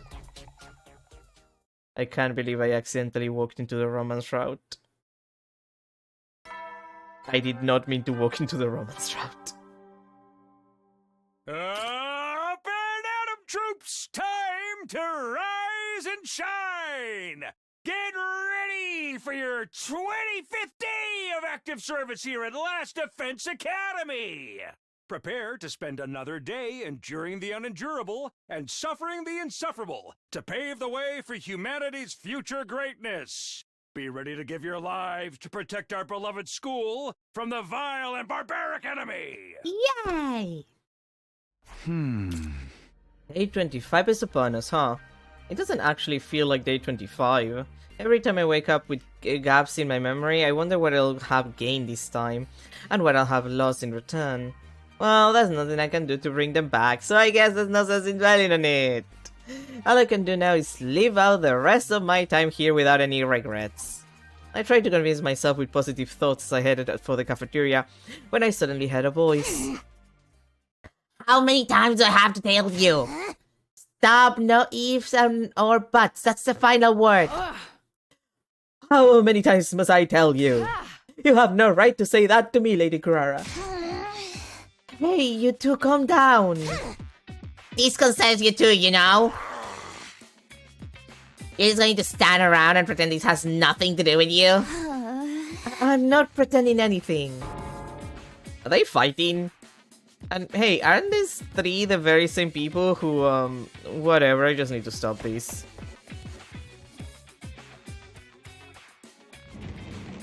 Slam. Hey, what's going on here? Even though the three of them had just been practically screaming at each other, now it was so quiet you could hear a pin drop. Are you fighting over something? I don't know how to put it. Why did you of all people have to show up now? Me of all people? Is there some sort of problem with me? Well... Not exactly with you, but because of you. Because of me? Why are you, the three of you, fighting because of me? Because we had dreams! Oh? Hey! Dreams where we kiss, you said, Takumi. It made me believe that you and I are bound by a red string of fate. You're not the only one! What? Wait a sec, what's going on here? Was this connected to the dreams I had about the three of them? I can't bring myself to say it. Tsubasa, you tell him. Keep it factual and detached. Don't embarrass me. Why me? Why not? You're involved in this mess too. I mean, yeah, but... Yeah, it's really embarrassing, but... Takumi, Kyoshiko isn't the only one who had a dream like that. She means the dream about kissing you. She's trying to be indirect, you tatless moron. Actually, Gra and I dreamed about it too. Let me get this straight. While I was knocked out, Kurara, Kyoshiko, and Tsubasa, they all had dreams about kissing me, just like I had of them. Okay. I had wondered if maybe I wasn't the only one to have a dream like that after how they were acting toward me yesterday.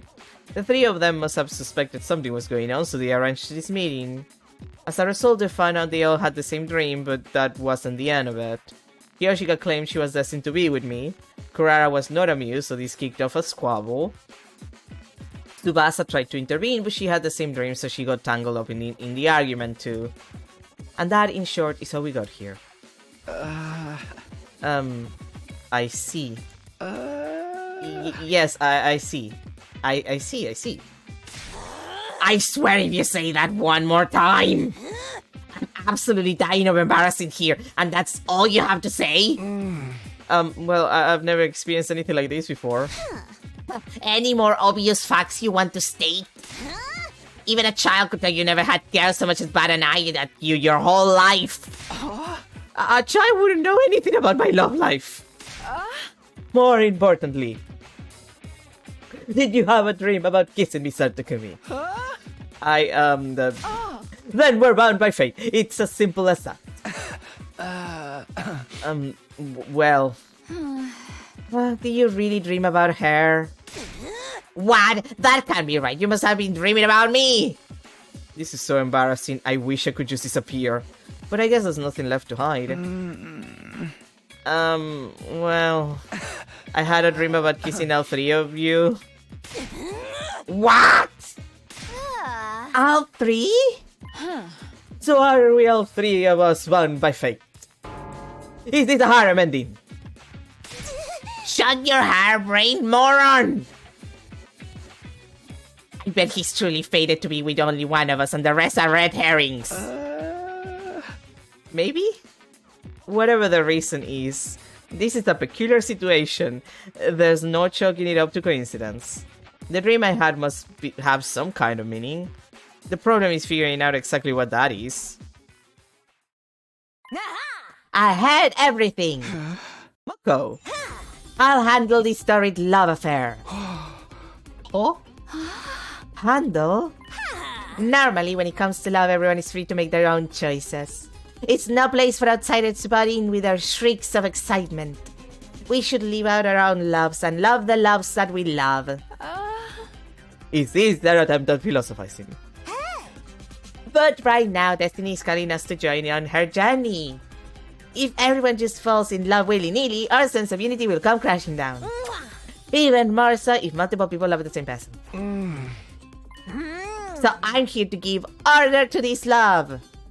From now on, you'll fall in love according to the rules I've set. Excuse me, you think you can show up completely uninvited and... Without further ado, the rules of engagement are... 1 round every 25 days, 1-on-1, winner decided by knockout. 1 round every 25 days. 1-on-1. By knockout? That sounds dangerous. Obviously, for whatever reason, Takumi is the new hotness for you ladies. The 3 contenders are Kurara, Kyoshiko, and Tsubasa. Indeed, I am besotted with Sir Takumi. Well, however you want to put it, I don't care. Yeah, I guess I agree. But with so many of you madly in love, we can't have you all make a move at once. It'll only lead to fighting, and it'll be way too much for Takumi to handle. So we'll split the remaining 75 days between the 3 of you. From tomorrow, day 26 until day 50, one of you will make your move on Takumi. From day 51 to 75, and from day 76 to day 100, same deal. You'll confess and receive your answer during the time frame allotted to you. In other words, absolutely no flirting or courting out of your time. I see. So that's why you said 1 round every 25 days. Exactly. Thanks for the summary. Any questions or objections? Wait a minute. Who put you in charge? Get your nose out of our business. She's right. We never asked for any rules. You seduced me with your lengthy explanation. Wow, your bestie Moko goes out of her way to help you, and this is how you speak to her? You didn't really mean it, did you? Well, come to think of it, maybe having a concrete plan would be good. I concur. Now that I think about it, it's a great idea. Wow, you guys are like so emotionally intelligent. I love it. Takumi, Tsubasa, do either of you have any objections? No, none from me. I do. I have so many objections. Think about it. This is crazy. How about how I feel? Huh? How you feel? But that's what we're trying to figure out with this game. Wait, don't tell me. Does your heart already belong to another girl? That would change everything. the first person I thought of was Nozomi, Kara. Do I like her romantically? I wonder. Before I got here, I had some thoughts about her as a member of the opposite sex, and she's someone who I still very much want to protect. But at this very moment, I can't say I like her romantically. To me, she's my purpose, the reason I am who I am. No, not really. I don't have any objections then. Takumi, there's still so many reasons for this to be objectionable. What is wrong with you? She's precious to me, but it's not romantic love. I swear. Okay, then that's all good. Any other questions then? Just being sure I have this clear. The first slot is from tomorrow until day 50, right? If the first person confesses and Takumi decides to date them, what happens? Then we have our winning and the game is over. I'm a believer of pure love, no seconds or thirds. Then going earlier gives you an advantage. Wait, that makes me sound really eager. I can't tell you when the best time slot is. That's for Takumi to decide. Wink. What does that even mean? If there's no other questions, then let's figure out who gets to enjoy a taste of romantic whimsy with Takumi when. To keep it fair, the person who wins Rock Paper Scissors gets to pick when they want to go. I'm not going to lose. Me neither. That's the spirit. But wait. Takumi, could you leave us? Part of the excitement is seeing who will be courting you tomorrow, right? Sure. Chop chop, get on out here, you little Casanova, you. I practically got chased out, leaving the 4 of them in the cafeteria. Starting tomorrow, there's going to be a competition for my love. My honest reaction to that. Maybe I'm still in a coma.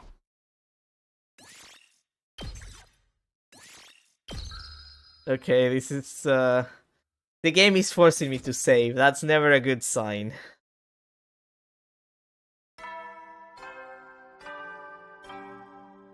Never a good sign, that one. Up and Atom troops, time to rise and shine!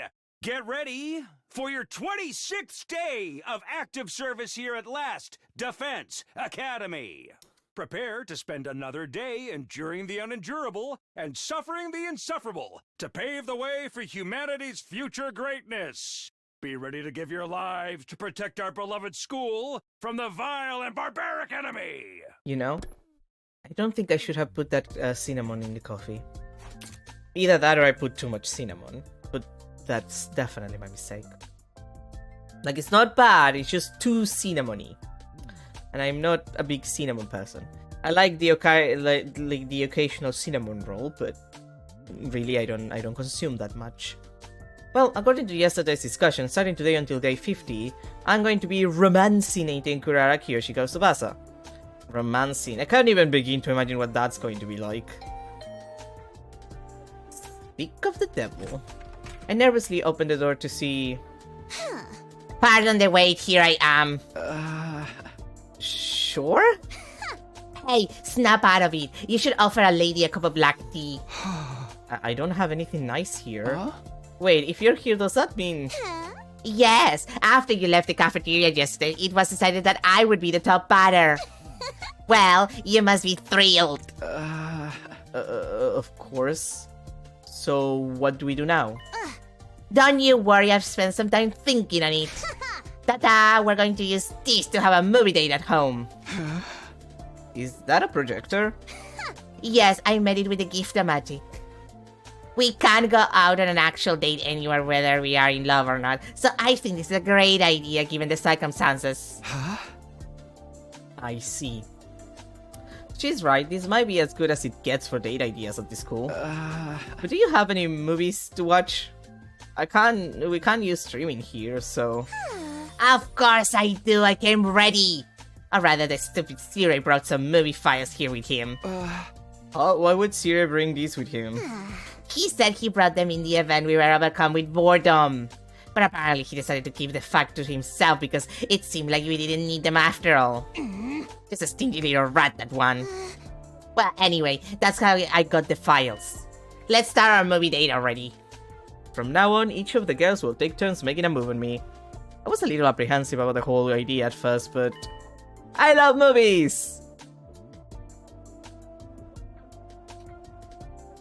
He's so stupid.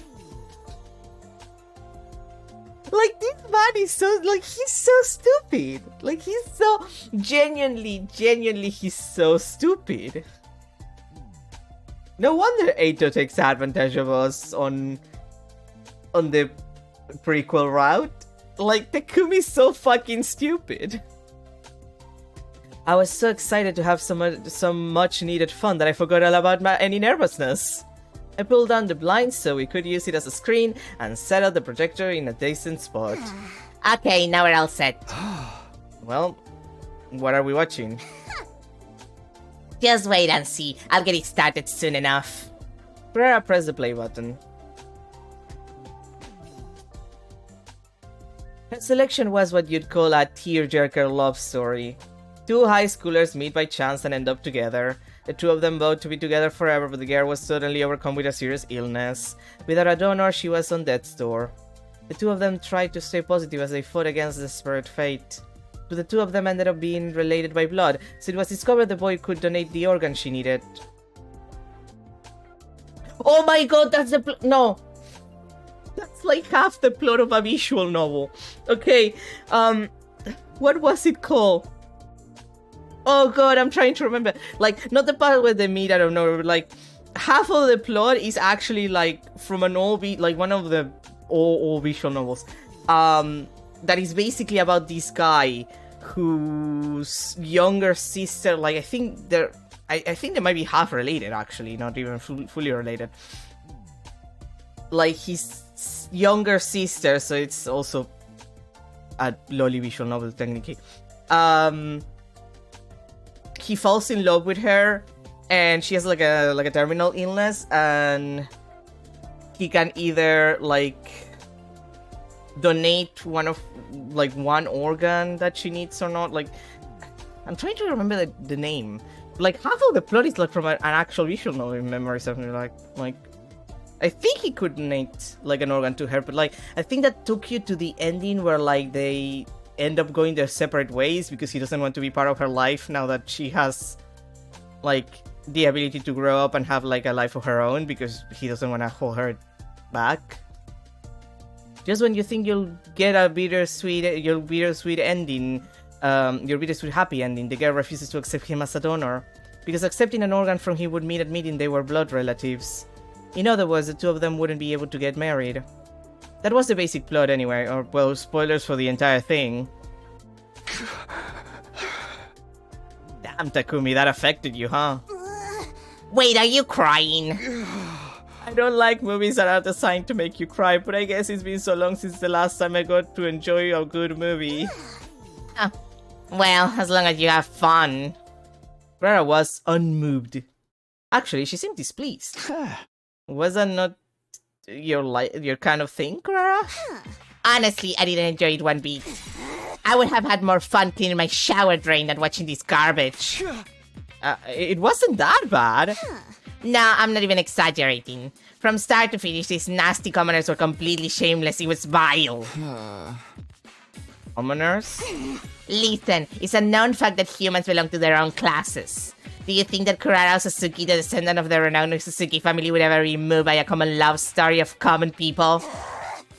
The chance meetings of commoners, the first dates of commoners, the terminal illnesses of commoners, the organ of commoners, the marriages of commoners. I was forgetting why I disliked Kurara, and now I remember. It's all beneath me. As much of a romantic as I might be, I can't possibly empathize with getting immersed in the romance between two apes. I hear what you're saying, but I think you're a racist piece of shit. Can I throw you out of my window? What do you mean, but? I just mean, you know, you like me, right? Yeah, what? But by your standard, I'm just a commoner, not one of the Otsutsuki family like you. It kinda seems like it would be impossible for a noble like you to want to be with a commoner like me. I I see. You seem to have misunderstood the situation in a very interesting way. What do you mean? I don't know if I like you yet, got it? Oh, but you fought with Kyoshika Tsubasa and joined this game to romance me because you like me, right? More accurately speaking, because I might like you. It's true that I had a dream that we kissed, but that doesn't mean I like you. Of course, I've been thinking about you, but I can't say for sure I fully like you. It's not like I like you or anything. But just because I'm unsure doesn't mean I can't let that reckless numbskull Kyoshika do as she pleases. I can't let things reach a point where they can't be undone. Can't be undone? Jeez Louise, you're slow. I'm telling you, I would not enjoy seeing you and Kyoshika together just because I made a miscalculation. Kurara, imagine that I'm putting my hand on her shoulder. Kurara, that might be because you're into women. That might be because you're into women and you wanna fuck Kyoshika. In which case, go do that. Like, I don't fucking care. I see. So I've decided to win you over while I figure out my own feelings. That's why I agreed to Moko's silly rules. Do you finally understand now? Yeah, loud and clear. Well, I know you won't stand a chance against the charms of a blue-blooded lady, so be careful not to get all twisted up over me. Even if you like me, there's no guarantee I'll like you back after all. Yeah, I'll be careful. You don't have to worry about it, Kurara. I fucking dislike you so much.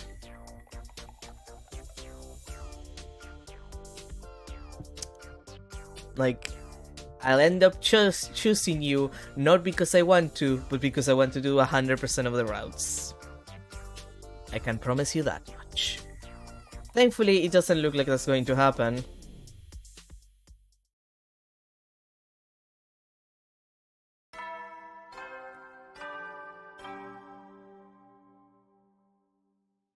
Up and Atom Troops! Time to rise and shine!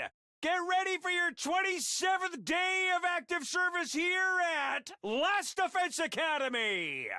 Prepare to spend another day enduring the unendurable and suffering the insufferable to pave the way for humanity's future greatness. Be ready to give your lives to protect our beloved school from the vile and barbaric enemy! She gonna come back to watch movies again today? Oh my god, she is. You must be the luckiest man alive. You have a fair maiden like me knocking on your door every day. So, what are we doing today? Didn't I tell you we're watching another movie today? What? But you didn't enjoy it at all yesterday. It all depends on the movie and how many commoners are in it. The Osasukis are more than equipped to find truly interesting things interesting. My critiques of yesterday's film are as follow. It was mediocre, mildly commonplace, and completely average. Additionally, it was simply boring. Right. Let's pray that today's movie isn't a complete waste of my time. Childhood friends Nina and Mina are truly close despite having polar opposite personalities. The two of them promise each other that in the future they'll build a castle by the edge of a lake and live there together. But during their first spring as high school student, Nina suddenly disappears. Mina desperately searches for Nina until new facts come to light. Nina's father was murdered. Suspecting it might have some connection with Nina's disappearance, the police get involved, but Mina already knows Nina killed her father. Will Mina find Nina before the police do? Will she be able to find peace with her dearest friend? A lesbian romance mystery where two girls experience the extremes of love and hate, while the secrets behind the slaying of Nina's father are unraveled. And that concludes my summary of Kurara's movie choice. Well, it was better than yesterday's disaster of a film. Was it? That's good to hear. Coming from sharp-tongued Kurara, that must mean it was actually interesting. Even though I wasn't the one who asked her out, I was relieved to hear she enjoyed herself this time. Of course she preferred the lesbian movie. This reminds me. Don't you like Nozomi? Oh, why would you ask that out of nowhere? It's not out of nowhere. The movie got me thinking. The second heroine had a similar vibe to Nozomi, didn't she? Really? I don't think so. But why do you think I like Nozomi? There's just something about the way you look at her that makes me suspect it. Like when you look at her, your eyes always momentarily look a little sad. Or maybe just clouded with lust because you want her voluptuous body all to yourself one day. Definitely not the second thing. Oh, so then it's the first thing. No. Maybe sometimes I stare at Nozomi when I see Karu in her, but it's not because I like her. Anyway, what about you, Kurara? Huh? Have you ever been in love before? Have you ever dated anyone before? You want to talk about that? I don't know if it was exactly love, but I was engaged when I was little. Engaged? It's not that surprising. In fact, it's incredibly natural that a descendant of the Osasukis will be engaged. But I've never met any suitor more than once because they are never worthy of me. What do you mean? I must have been 6 or so. My father introduced him to me and told me I was to marry him. But he's a snot-nosed little brat. Anyway, you look at him, he was nowhere near good enough for me. So I used every trick I had up my sleeve to make my father change his mind. I completely dragged him online for some terrible things he'd done, and supplemented it with some stuff I'd fabricated. Even in the real world, I physically dragged him by the... well, let's not get into that. No escaping you, huh? Thankfully, that helped scrap any discussions of marriage between us. Since then, a number of equally insufferable brats have been brought before me as potential husbands, but... well, I used a similar trick to take care of them. None of them were any good. I would have feared that anyone your parents would suggest as a marriage partner would be pretty normal. Every last one of them triggered a visceral aversion. Just breathing the same air as them repulsed me. Well, it's also possible I was just too prim and fussy back then. Huh? I see. Well, yeah, step up from them at least. It was painful just speaking to them, but I don't mind talking to you a little sometimes. I see. Don't misunderstand me, okay? I still don't know if I like you or not. I'll kill you if you twist my words, and don't you forget it. Yeah, I'll be careful. Okay, Kurara, I think you're a lesbian, and I think the main reason why you're okay with Takumi is because he looks like a lesbian. Up and Atom Troops, time to rise and shine! Like, this is a thing that people have said several times, that Takumi just kind of looks like a butch lesbian, and they're not entirely wrong, so I think that that's what's going on. It's like Kurara isn't even registering him as a man. Get ready for your 28th day of active service here at Last Defense Academy! Prepare to spend another day enduring the unendurable and suffering the insufferable to pave the way for humanity's future greatness. Be ready to give your lives to protect our beloved school from the vile and barbaric enemy! Like, that makes sense to me. Oh my god, again? Time for another movie! Oh boy. I figured, but man, no small talk at all today, huh? Why would she want to talk to you? It's got its charm, doesn't it? Enjoying a movie within seconds of seeing each other. Hey! No, it doesn't, and saying it like that totally kills any possible charm. I'll sit down before you pop a blood vessel.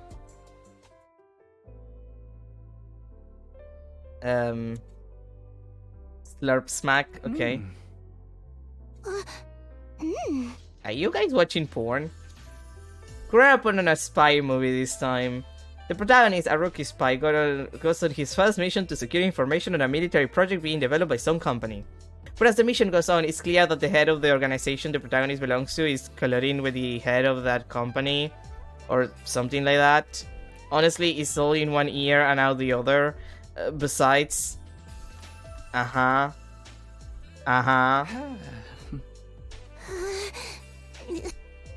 The sex scene just won't end.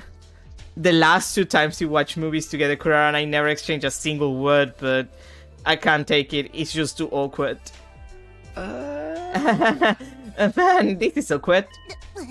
Oh, I prefer watching these more mature movies. Or rather, I don't feel like I'm really watching a movie unless it's this adult. I might even go so far as saying that I watch movies for these kind of scenes. Clara, that's... I don't even know what to say to that. Okay. Man, what's that all about? Eep! On screen, the protagonist was shot by the woman he just slept with for like 30 minutes. Huh? What happened if the protagonist dies? I got so scared! What's wrong? I understood as soon as I asked. Her mask must have come off when she got startled. I panicked and looked around for the mask, but... it must have just landed wrong. It was cracked in half, split down the middle. Clara, I hope you have a replacement mask. Nah, I've been punished. It's because I was being a naughty girl. That's naughty. It was just a coincidence. I'll fix it real quick. Just hold on. I stopped the movie and set to repairing Kurara's mask. It was going to be a rush job, but it would have to do.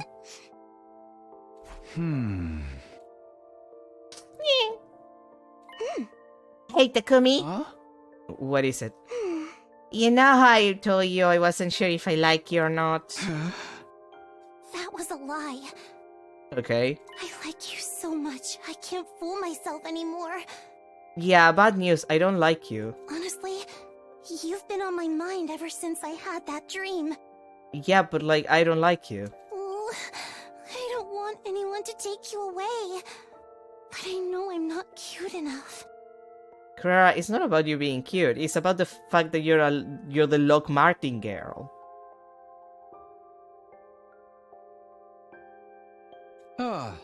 That's not true. Right, Clara reverts to her original personality when her mask is off. She does this mean thing. Does this mean this is how she really feels? Takumi, have some self-respect. Here, it's only a temporary fix, but you'll be able to wear it. Thank you. Clara put the mask on, but her expression seemed sad. It was the same kind of face a person makes when they're saying goodbye to a longtime friend. Her personality changes when she takes off the mask, but it's not as if it erases the memories of what happens when she has it on. She definitely remembers what she was just saying moments ago. I'll be leaving for now. Yeah, see you tomorrow. It was more awkward than ever, than even the raunchiest of movies. Yeah, that sucked.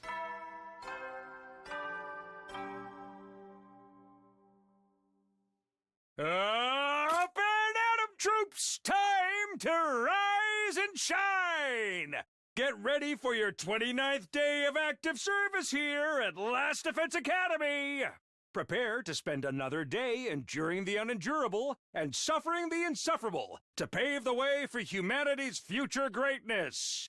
Be ready to give your lives to protect our beloved school from the vile and barbaric enemy! Well, I'm not doing a lot of defending today. I was feeling a little anxious after what happened yesterday. I thought maybe Clara wouldn't even come, but sure enough... We meet again. We sure do. It's possible she was still bothered by yesterday's events, but... there she was anyway. Huh? Were you able to fix your mask? Yes, I glue it back together well enough. Small impacts like that won't be enough to break it anymore. Let's get on with the movie of the day. I wonder if she made sure this one doesn't have any awkward scenes. Clara's pick for the day was a superhero movie. Oh god, of course they have terrible taste. Of course you watch superhero movies. Of course you do.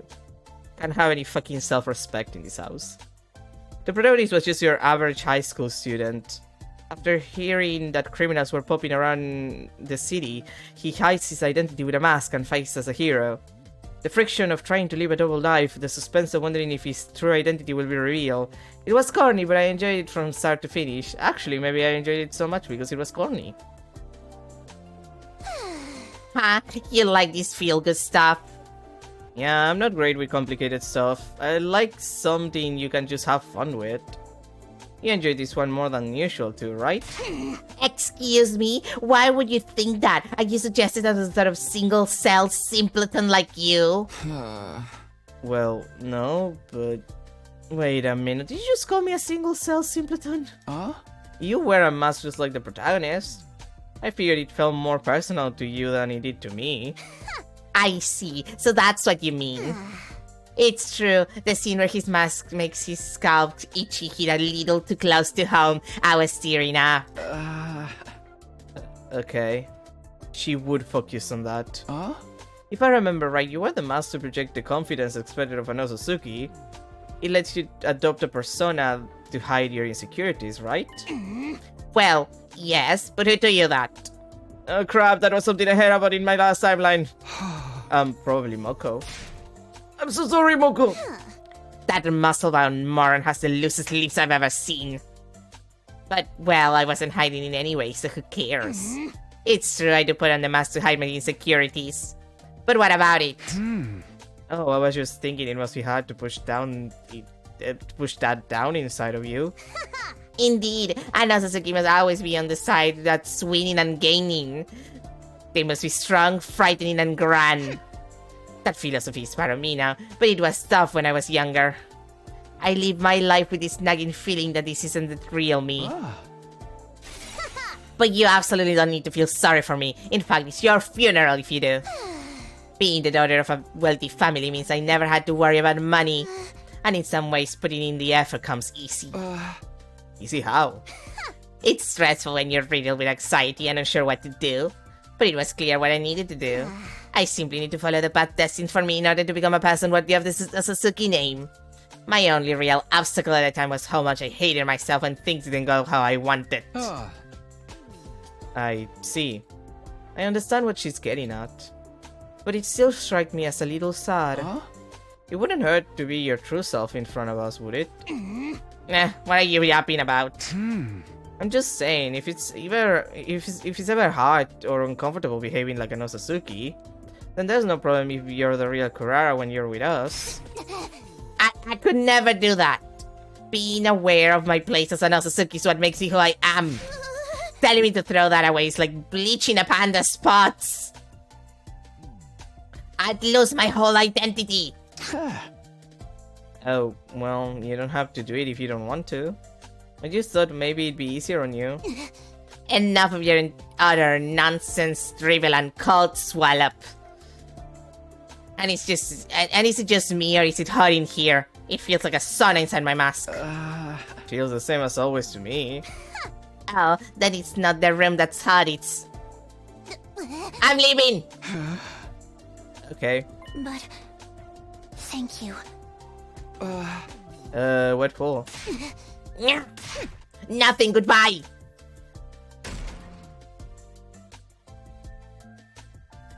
I don't like her. What was that all about?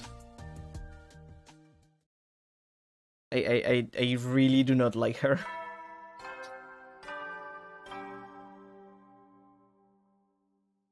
Up and at 'em, troops! Time to rise and shine! Get ready for your 30th day of active service here at Last Defense Academy! Prepare to spend another day enduring the unendurable and suffering the insufferable to pave the way for humanity's future greatness. Be ready to give your lives to protect our beloved school from the vile and barbaric enemy! This really is suffering the insufferable. As per usual, when this is become the usual anyway. Kurara came into my room without waiting for me to invite her in. Or, that's what I expected to happen, but... Huh? It's me, can I come in? Moko, of course. Check.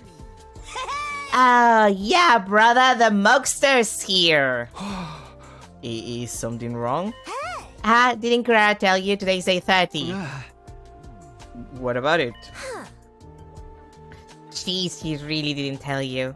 I decided that while the game is on, you'll have a meeting with me on every day that's a multiple of 5. A meeting? Yep, I'm gonna interview you about your love life with Kurara and get every last juicy detail out of you. As your game master, I need to know how things are progressing. I see. If I remember correctly, the whole point of this game is to avoid conflict. Then I guess it's not at all usual to have regular meetings to make sure our relationships aren't being strained.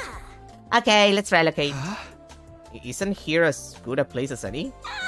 Oh my god, Takumi, you're so naive, sir. A maiden like me might have a heart attack if she's alone in a room with a boy. Huh? There's zero chance of me getting worked up over her, but Moko is right. Maybe I've gotten so used to my routine with Kurara that it's made me numb to this kind of worries. Well, even if I did feel some type of way, Moko would set me straight in a matter of seconds. But I guess I'm not supposed to bring that up. Thank you kindly for attending this meeting. Oh, with the glasses and everything. Please take a seat. Pardon me. I've brought you here today for our first meeting to discuss your romance with Kurara. Indeed. I look forward to working with you. Wait, what's with the glasses? Why are we being so formal? You know I love some pageantry. Not really. Ugh. Well, if they're gonna make you unnecessarily tense, I'll take them off. I don't think the glasses are the problem, sweetie. You look good with them.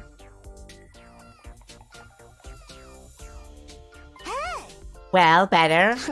Yeah, now I can relax. Well then, let's get right to it. How are you feeling? How am I feeling? Obviously, I mean about Kurara. Are you all melancholic and wistful because you've fallen madly in love?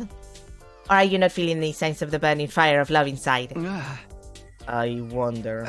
Honestly, I did feel a kind of rush. Kurara's mask came off and I got to hear her true feelings. Her true feelings.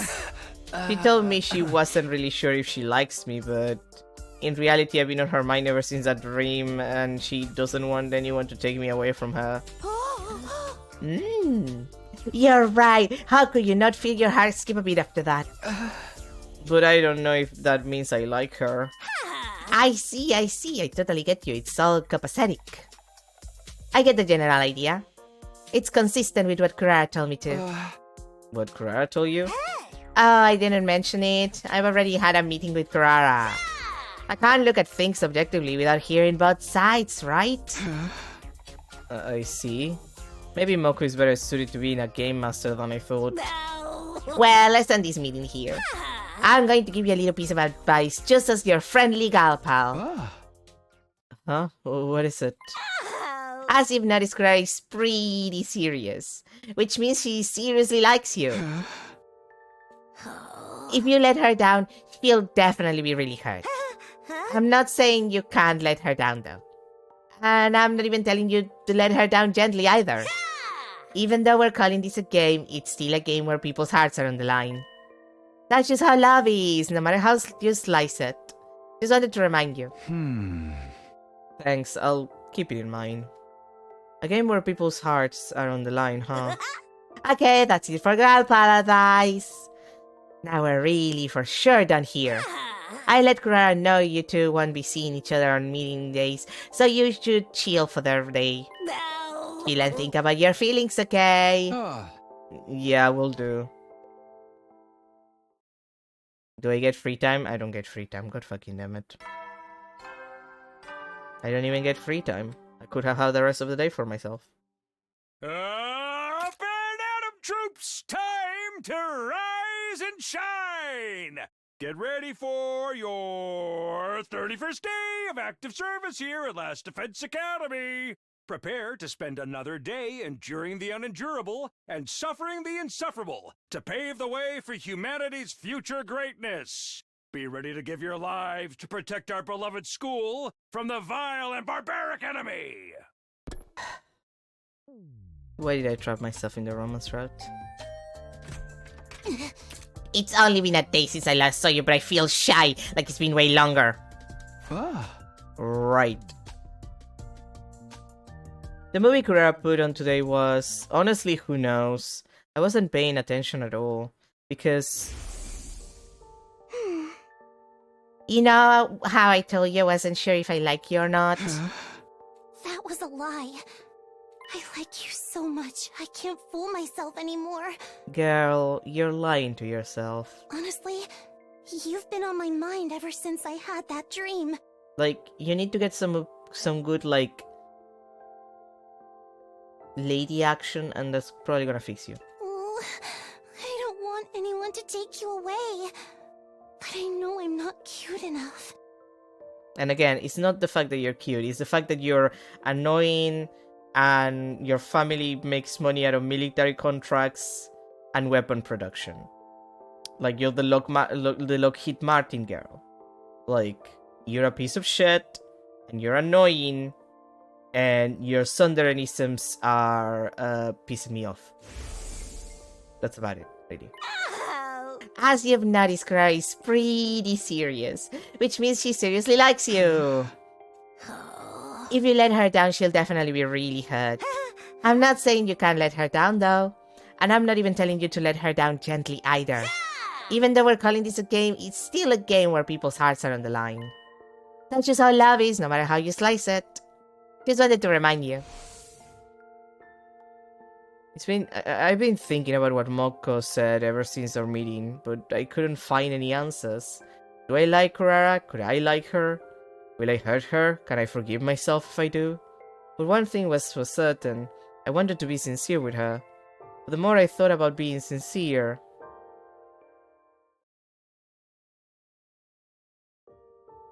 I started to get scared of spending time with Kurara. The more time we had together, the harder it made it for me to think about hurting her. I worried that it would just make her pain worse. Was spending time having fun with her in itself insincere? What's the matter? Did something happen? No, not really. Oh, good then.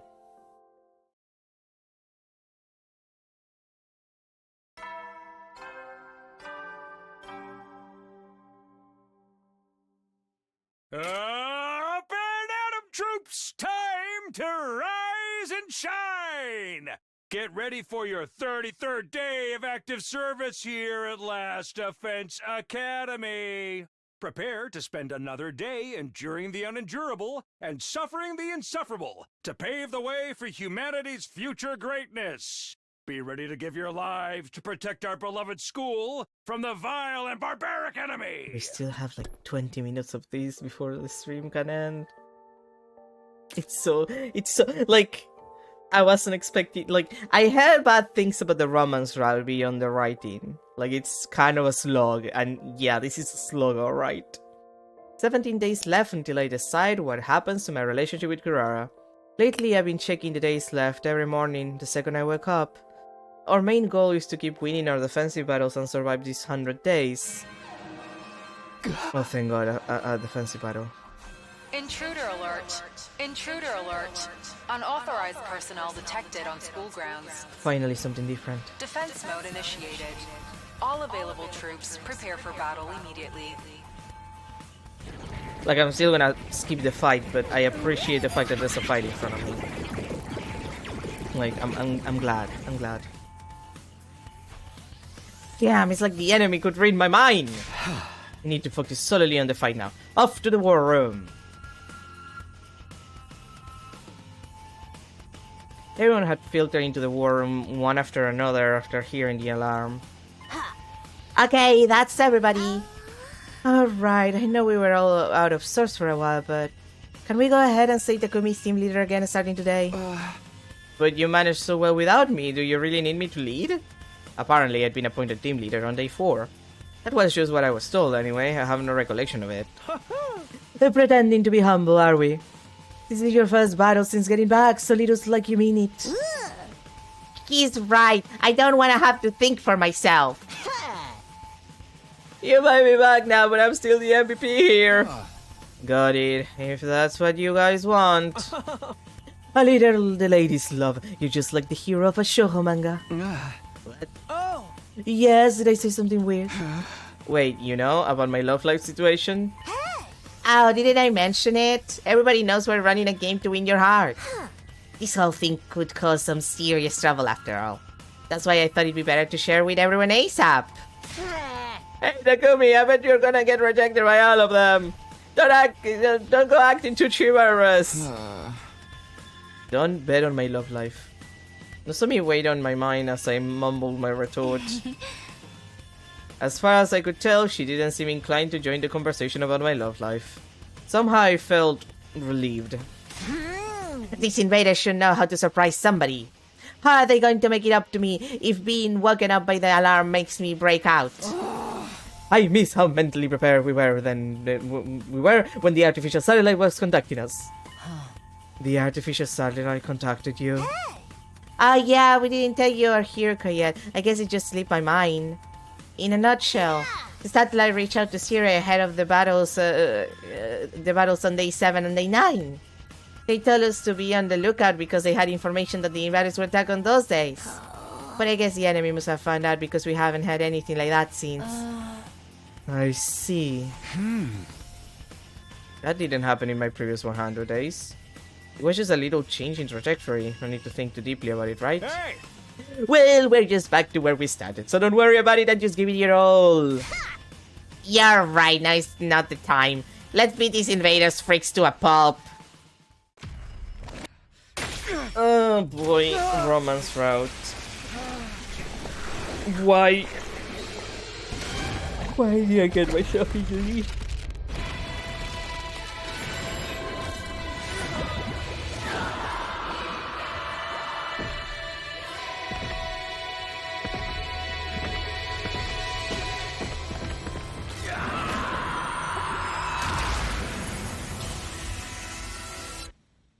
Like I can't believe it. I did this to myself. I shouldn't have tried to kiss Hiroko. I shouldn't have listened to her. I made a mistake.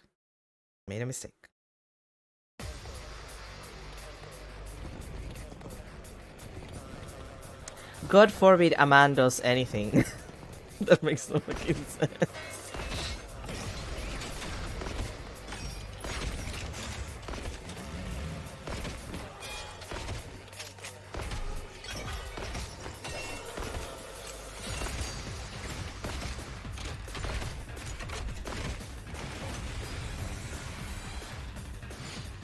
Like, I feel like I'm not gonna have any free time, like...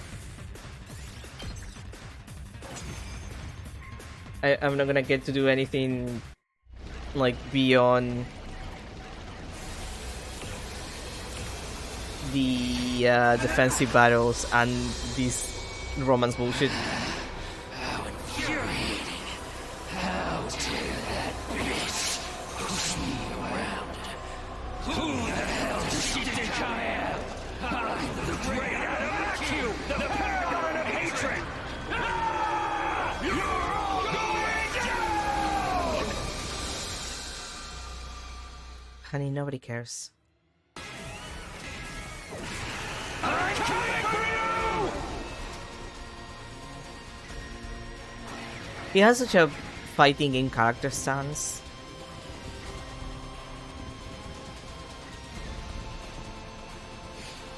Like, I don't know which character, like, kind of like, who was it, Vega? From Street Fighter? Like, that's the vibe that I'm getting. Oh, hi, Vicious. You...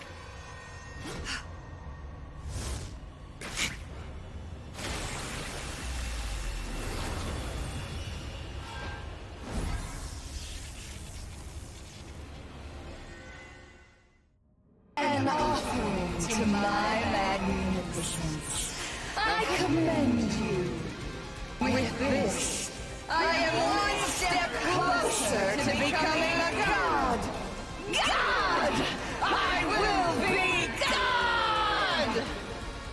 Honey, you need therapy. Wow! Cannibalism! What a line. No, that's... Yeah, okay, that's incredible. Thanks, Jeremy. Why are you happy about it? Let her have her fetishes. She's absorbing her allies' power to get stronger. If we're not careful, we'll just be food for her. Damn her! We have to stop her here and now. Here goes!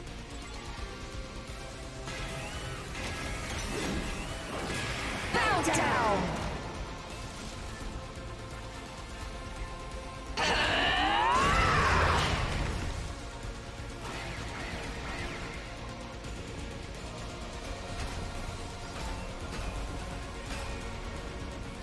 The thing is that I could easily beat Vashnas in this fight. But she usually has like cutscene immunity. I am the paragon of hope, Vashnas. To inflict such a grave wound on someone as great as I seem to have underestimated you. I won't let my guard down. Slowly but surely, I will gain power. And when I have it, I'll become God! Of course you will, Han. With a fearless smile on her face, Vashnas took her leave.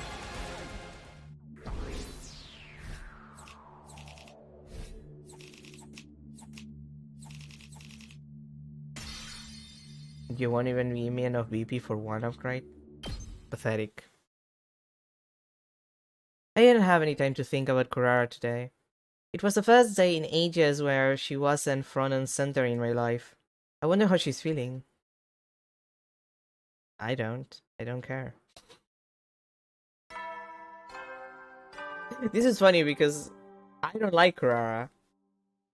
Up and Atom troops, time to rise and shine! And I don't like Get Yoshika. ready for your 34th day of active service here at Last Defense Academy. Prepare to spend another like, day enduring I feel the unendurable nothing and suffering the insufferable, except to pave the annoyance way at the for fact that I'm doing humanity's this. Future greatness. Be ready to give your Like, this lives is just to annoying to protect me. our beloved school from the vile and barbaric enemy. But I do like Tsubasa, so I fear that it's gonna be just... I fear that it's gonna make Tsubasa's character worse. Because I know that the writing in the romance route is not considered the peak of the game, that's for sure. 16 days left until I decide what happens to my relationship with Kurara. The moment I woke up, I counted the days as part of my routine. I wonder what I'll decide to do about our situation. And I wonder how the two of us will feel about it. Once again, I was contemplating questions with no answer until... It's me, I'm coming in. You bet. Today I'm not gonna overthink it. I'm just gonna focus on my time with Kurara. What's with you? You look awful. Are you still tired from yesterday? I feel about the same as always. Anyway, what kind of movie are we watching today? The Otsutsuki Cinema is closed today. Oh, Otsutsuki Cinema? Wait, that wasn't the part I had questions about. Closed? As such, we'll be going on a date today. I'm not following.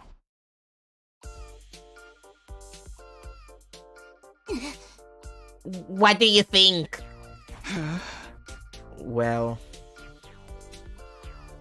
You look like a tomato in a swimsuit. Yeah. Yeah, literally. That's... yeah. Was I supposed to tell her she looked good? Is a tomato mask supposed to look good with a swimsuit? I decided to just avoid the subject altogether. What's this all about? Why did we abandon our usual routine to go to the pool all of a sudden? I just know you were dropped on your head as a baby. In a nutshell. Yes? This is a reward for your hard work yesterday. What? I get what she's trying to say, but unfortunately I'm pretty vanilla. I didn't have any niche tastes, like for example a preference for girl in tomato mask wearing swimsuits. But I guess it's the sentiment that counts. Thanks, I really appreciate it. You'd better. If you decide to have a little fun by yourself tonight, I want you to have a pretty image in your head. I'm not gonna do that. Anyway, Come here. Kurara immediately turned away from me and started to walk. What now? Enough! Just do as I say!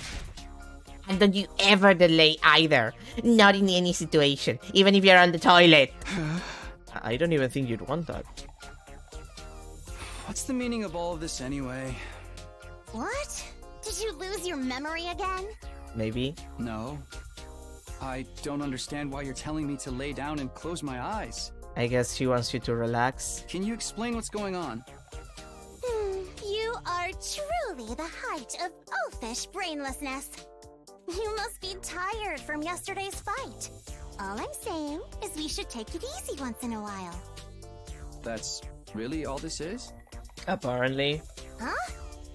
What do you have to be suspicious of? I mean, if we're just going to take it easy, we can just rest in our rooms, right? Commoners truly know nothing of relaxation. There is such a thing as a luxurious first-class way to rest, you know. Yeah, but you needed a Kimakura for that. Sounds suspicious. Like something out of a cash grab self-help book. Say whatever you want. I'm going to show you how to really relax. So follow closely and don't take a single step out of line. Well, if we're going to relax, it can't hurt to do it with her, I suppose. It won't hurt. Right? Picture this. We're no longer at Last Defense Academy. We're at a resort somewhere. We don't have a thing to worry about.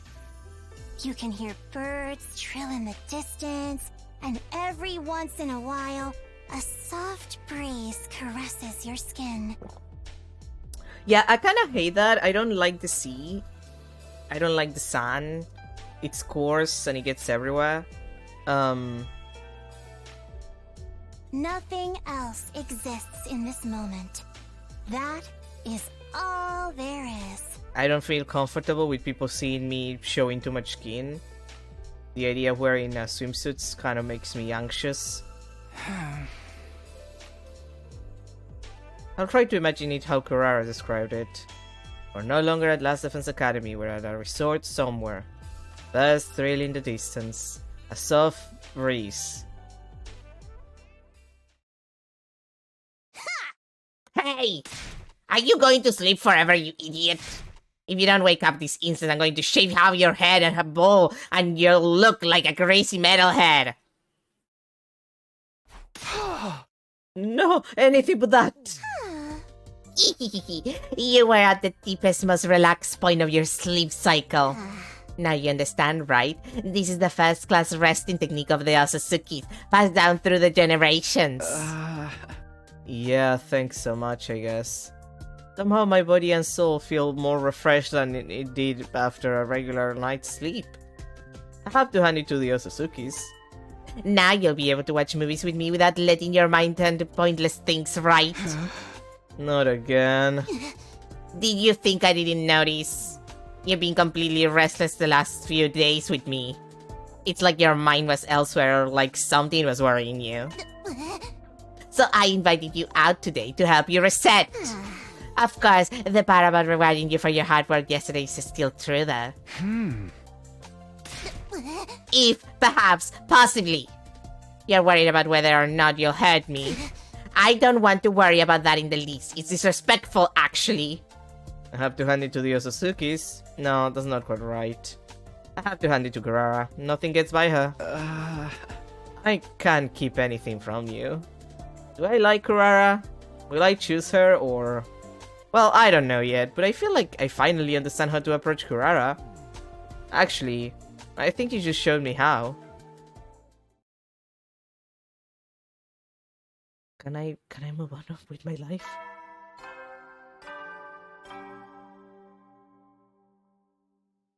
Up and out of troops! Time to rise and shine! Get ready for your 35th day of active service here at Last Defense Academy. I'm not gonna feel my Prepare to throat spend tomorrow. another day enduring the unendurable and suffering the insufferable to pave the way for humanity's future greatness. Be ready to give your lives to protect our beloved school from the vile and barbaric enemy. Like, I'm gonna regret making this voice for this long. What happened yesterday seemed to give me some kind of closure. Today, I'll be able to face Kurara again. I was feeling reassured when... Hey! Knock. Oh, it's Moko. Knock knock. Anyone's home? Takumi, you're there, right? Today is 8:35, a multiple of 5, which means I have a meeting with Moko. Well, how's the romance going? Did you confront your feelings? I wish. I sure did. I reported everything that happened the past 5 days to Moko. I told her I was scared of potentially hurting Kurara with my answer. I told her that my fear made it hard for me to fully face Kurara when I spent time with her. I told her that I felt prepared now thanks to Kurara's help. I see. Wow, the ups and downs of youth. Just listening to it puts a thrill in a girl's heart. Stop talking about it like you're watching a drama. Well, you kind of are now that I think about it. That's right. I probably wouldn't be having so much fun if it was my life. Hey! Remember that if the shoe ever ends on the other foot. Speaking of which... What is it? What about you, Moko? Have you ever been in love? I figure you must have plenty of experience since you volunteered to be Game Master. Moko snorted and looked off into the distance as she continued. You want to know if I've ever been in love? I thought I was in love once. I was like, oh my god, I'm in the absolute throes of passionate romance right now. And this happened over and over and over. But looking back, maybe I've never truly been in love. That's how I see it now anyway. Wow. I don't know how I feel about that. I feel bad for Moko. She did mention... Up and Atom troops, time to rise and shine! Get ready for your 36th day of active service here at Last Defense Academy. Prepare to spend another day enduring the unendurable and suffering the insufferable to pave the way for humanity's future greatness. Be ready to give your lives to protect our beloved school from the vile and barbaric enemy. Like the last Bond event with her, she mentions this other wrestler that I think the implication was that she was in love with him. Anal, I don't remember what. Like I assume that maybe. Rejoice, for I have come. We're going to go back to watching movies now, is that right? Yeah, you know it. Okay, then let's get right to it. I was all fired up for some reason. All I was doing was watching movies with Kurara, just having a good time. And yet I was feeling somewhat positive knowing that we were back in a good place. I felt like I'd be able to finally spend some real quality time with Kurara. The movie Kurara put on today was frankly a moronic B-movie. 3 hopeless, stupid teen boys with zero experience with girls were competing to see who could be the first to pull a woman. But they had no hope of smoothly working over a girl. The harder they tried, the worse they fumbled their chances, until eventually the local bad boys had it out for them.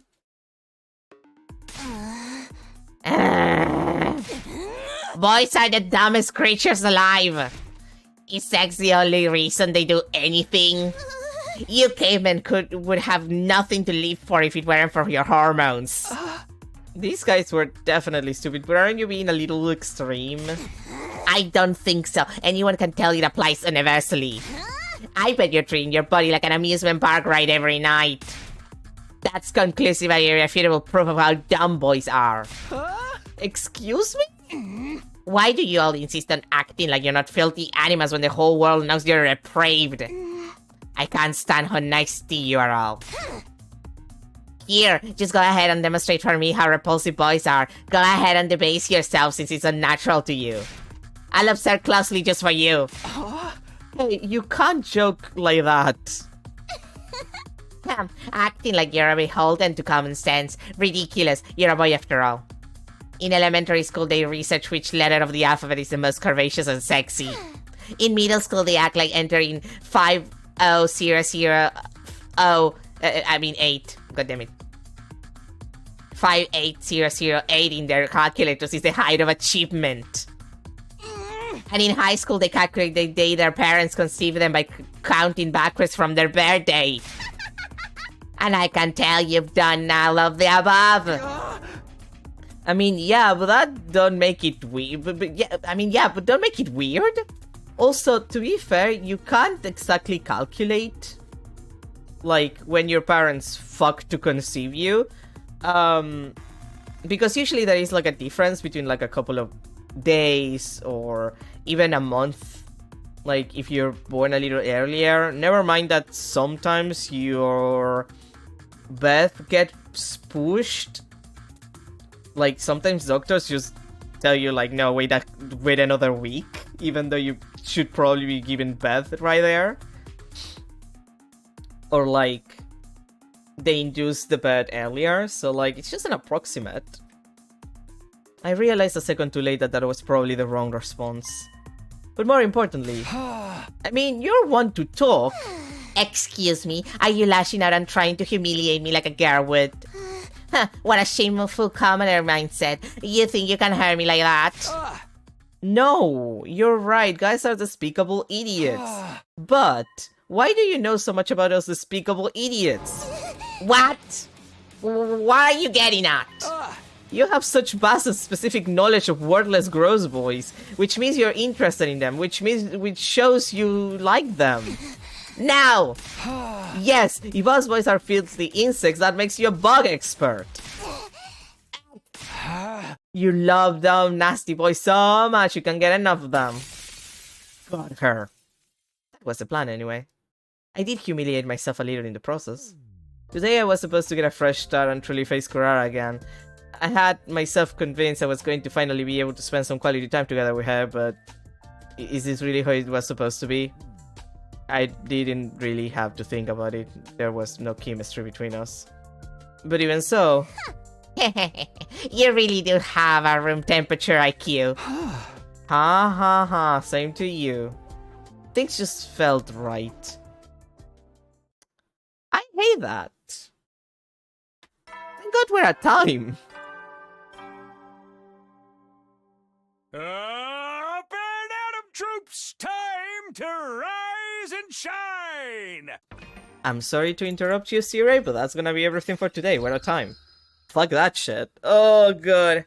Well, at least I'm getting the romance route out of the way if I do these. My throat is not gonna forgive me, at least on the Kurara section of it, because it's already hurting. I've made a mistake. I made a mistake. This was a mistake. But we had to go through it eventually. But that's gonna be everything for today. Thank you everybody for being here. Tomorrow it's my birthday, but since I have physical therapy and whatever, it's just gonna be a normal stream. We're just gonna play more 100 line. That's it. It's just gonna be a normal day. And then on Friday, very important, on Friday, we're starting Silent Hill F. On Friday we start Silent Hill F.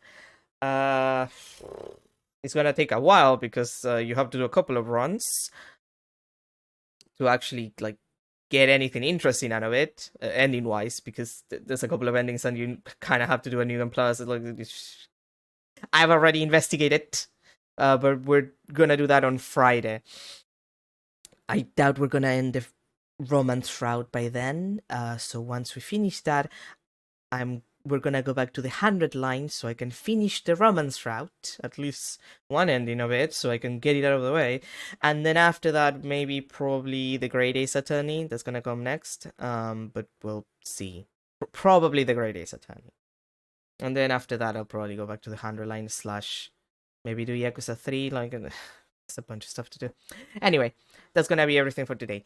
Thank you everybody for being here. Have a good rest of your day, a good end to your week, a good start to your week, a good end to your weekend, and a good start to your week.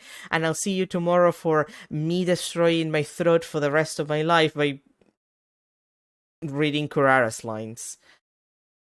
I made a mistake. I made a mistake. I made a mistake. Bye, everyone.